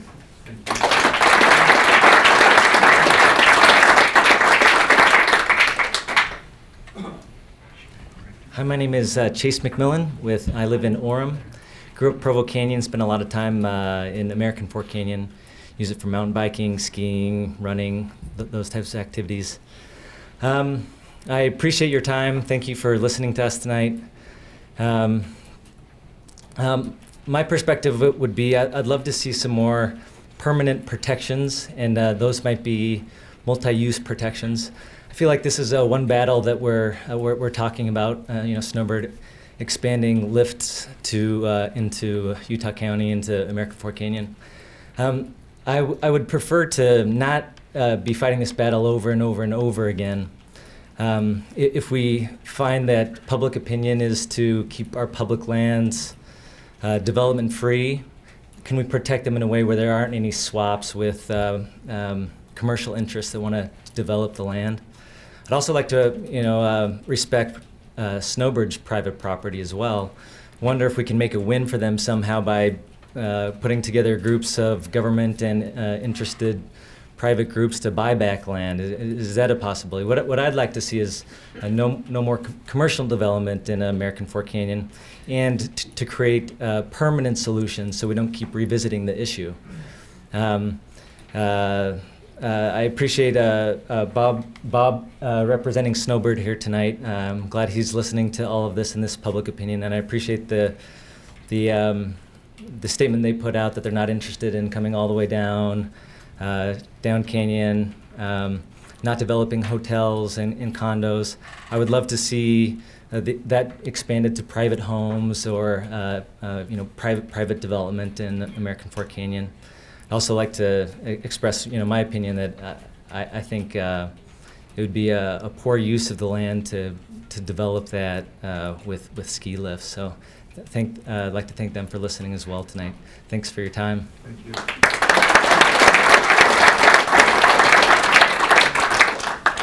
Hi, my name is Bridget Verheeren. I'm from Mesa, Arizona, and I recently moved to American Fork. I love to ski, cycle, hunt, and I'm a widow. And after my husband's death, I moved my kids from Arizona up here for 2 reasons. One, because anciently mountaintops were temples, and I totally get that because you receive the solace and the healing from being in the mountains. And 2, Utah is recreational Zion. And so as I bring my kids here and we spend 100+ days on the mountain skiing, and we've been Snowbird season pass holders and other resorts, and we love to ski, I can go to all these resorts and do that. I can go backcountry skiing, but American Fork Canyon and Hobble Creek Canyon, those are my 2 canyons I can go to that aren't overrun with ski traffic. It's a freaking nightmare to wait in line to get up Cottonwood Canyon to go skiing. And so I love American Fork Canyon because of the solace that it provides in the winter. I go up there snowshoeing in the morning, and there is hardly anybody on the road. The summer is a different story. The summer is crazy. Frankly, I'm afraid to cycle up American Fork Canyon anymore. I had a dear friend hit in the tour of Utah in 2009 and nearly lost his life. So personally, I would love to see the canyon open to certain venues on certain days so that it's not so dangerous. But I love American Fork Canyon, and I would love to not have quite so much traffic with Snowbird. That's it.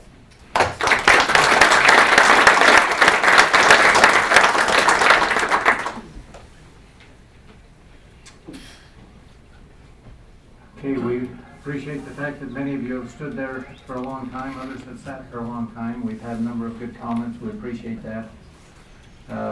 And we've heard, we will go through the items of interest. I think it's good to get a palette of those. I think it's important that we deal with each of those and make sure we understand where we're starting from in terms of what the current situation is and begin to move forward. And I think that's probably at least part of what we're going to do as we begin to move forward with this. Thanks for your input, and Commissioner, that we will be, yes, you can. Okay, thank you. Thanks for your input, and I'm sure that we'll be seeing and talking with many or most or all of you, depending upon just how involved you choose to be going forward.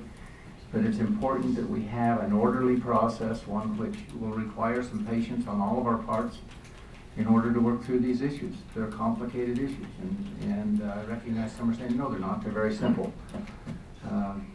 And I guess I could say they are too for me if I was king and didn't have to listen to anybody else. But we need to listen to everyone, and we need to consider the things that have been said here tonight and move forward in an orderly manner. So that would be at least my intent that we do that. I would just like to take just a minute as a school teacher and newly elected to Richard Durant and his troop. You two, you three, your buddy has stepped down, are why everybody's here, because they want to protect it for you guys, and you are the future. So thank you for being brave and coming up and sharing your stories. There's a lot of wisdom, and we all salute you. Thank you. That's why I'm here. That's why I chose to come and serve. And we appreciate you guys and look forward to you helping us in the future.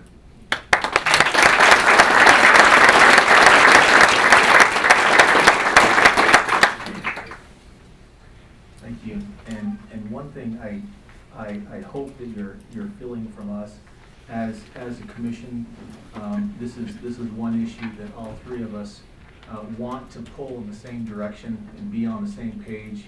We've kind of committed ourselves to that process together. I just wanted to point out a few things that I heard tonight. There's a lot more. I'm trying to type and listen and look at the same time, and I'm not the best at that. But nevertheless, I've heard things like, you know, this area is a temple, and there's a place of healing, and there's horseback riders, there's mountain bikers, there's hikers. You know, there's all kinds of multiple use that's going on up there. I heard about volunteer service, and I witnessed that firsthand.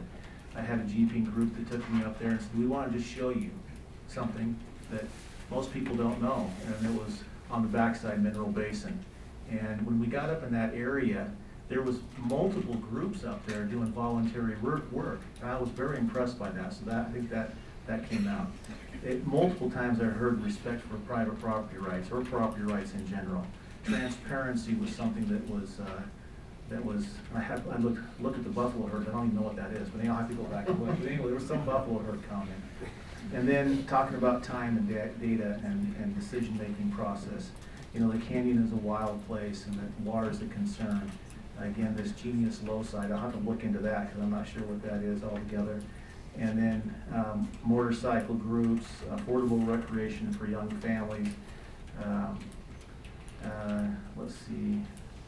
There is watershed issues, and certain venues open on certain days. There's a lot of good things that they come out when we have the opportunity to talk together and reasonably talk together about issues that affect all of us. And there was a wise gentleman that made a comment that I find interesting, and I kind of latched onto it. And he said, there's a couple different ways you can look at the land and how you affect it or how it affects you. And as a conservative environmentalist, I look at the land in the sense of like a farmer. A farmer really gets into the land, loves the land, wants it to produce, wants to help it grow, help things to go forward. And as a farmer or as a gardener looks at that land, there's a way in which we can all participate in it.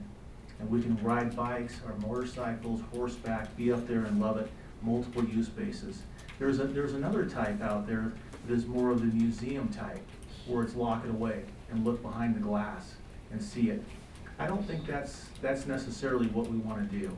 You know, in some cases, we got to be really careful not to do monument statuses where we sit there and lock it away or put regulations on it to the point to where we're not the gardening type. I think and I feel like we're more of the gardening type here in Utah County, where we want to take care of it. That's why I see the volunteers up there trying to say, let's make sure we have multiple use and we protect it in a great way. So again, I thank you for being here. It's a pleasure to be able to serve in this county and to serve with great people, and hopefully we can go forward in a positive process. Thank you.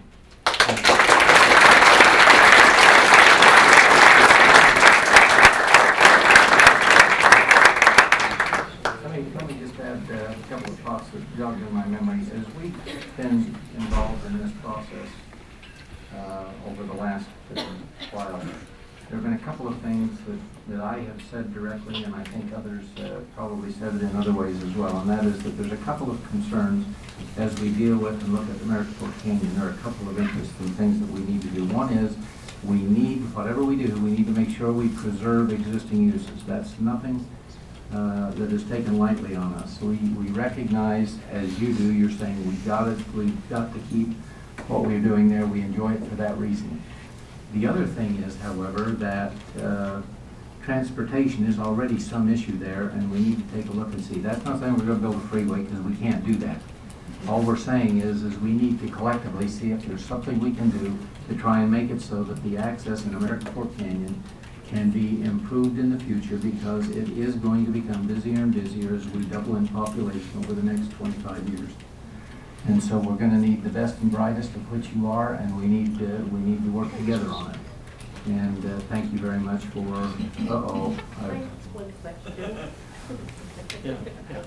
Just so you know, you're talking to a bunch of people. That one question goes a long way. Since John Stansfield's here, John. Yes. Man, I was. Yes. At one time, the Park Service and the Forest Service were talking about doing something together. You do need to come and give us your name for the record. Thank you. My name's Karen McCoy. Again. John Stansfield from the Forest Service. At one time, the National Park Service and the National Forest Service were talking about doing a joint venture at the mouth of the canyon and doing possibly shuttle service up to Temp Cave at least at that point and back and forth. Oh, and there's the Park Service guy. I don't yeah. I don't remember. Mr. Ireland, I don't know your name. Anyhow. What's the question? Is anything like, you're talking about processes and whatnot, is anything there on the agenda that can start being involved in this process as well? Or do we need to contact our congressional people to help get that along? We can address that if you want. Do you want that? Because I think that's a big thing as far as the transportation and the. Sure. Yeah. Sorry. Sure. No, Carol, it's a good question. Thanks, Carol. Sorry, I thought we were almost out the door. My name is Jim Ireland. I'm a resident of Alpine, Utah, and the superintendent of Timpanogos Cave National Monument. So I spend 200 plus days a year, all day in the canyon, and spend my life trying to figure out how to preserve and protect it. So we have a lot in common. And I appreciate that this group, I've never seen this many people in one place this passionate about the kind of thing that I do for a living every day. So, I appreciate that. Let me answer your question real quick. So in 2002, the Timpanogos Interagency Land Exchange Act was passed by Congress, which authorized an interagency visitor center and administrative building shared by the Park Service and the Forest Service right outside the mouth of the canyon. And that came in the wake of the 1991 fire where we lost the visitor center at Timpanogos Cave, right? So that project it's got a long history, which is going to take way more than 3 minutes, so I won't go into it. But essentially, we have money to complete the planning of that building. The Forest Service acquired 37 acres in Highland on the south side of Highway 92 just before you get to the canyon mouth, and the Park Service is finishing the plans. We don't have any construction money identified by Congress yet, so we will finish a plan for that building sometime early next year, we hope.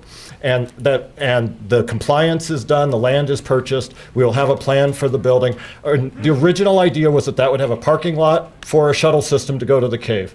In 2011, 2012, the Park Service did an alternative transportation feasibility study where we looked hard at all these options and the costs of a shuttle, vans, buses, all that sort of thing.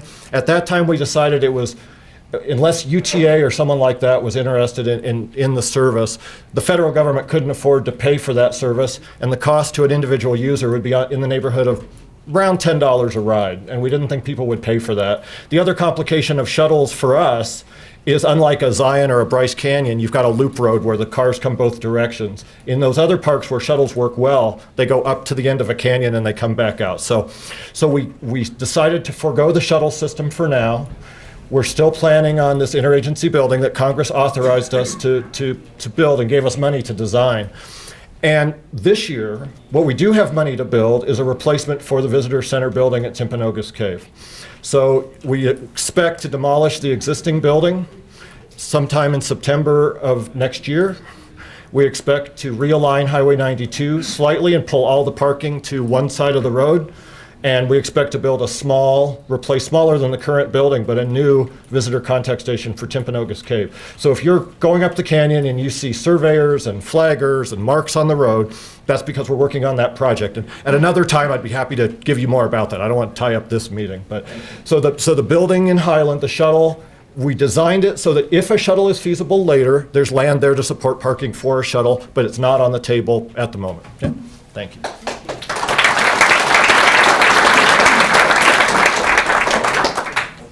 Thanks, everyone. Travel carefully, and we will. And go Cougars.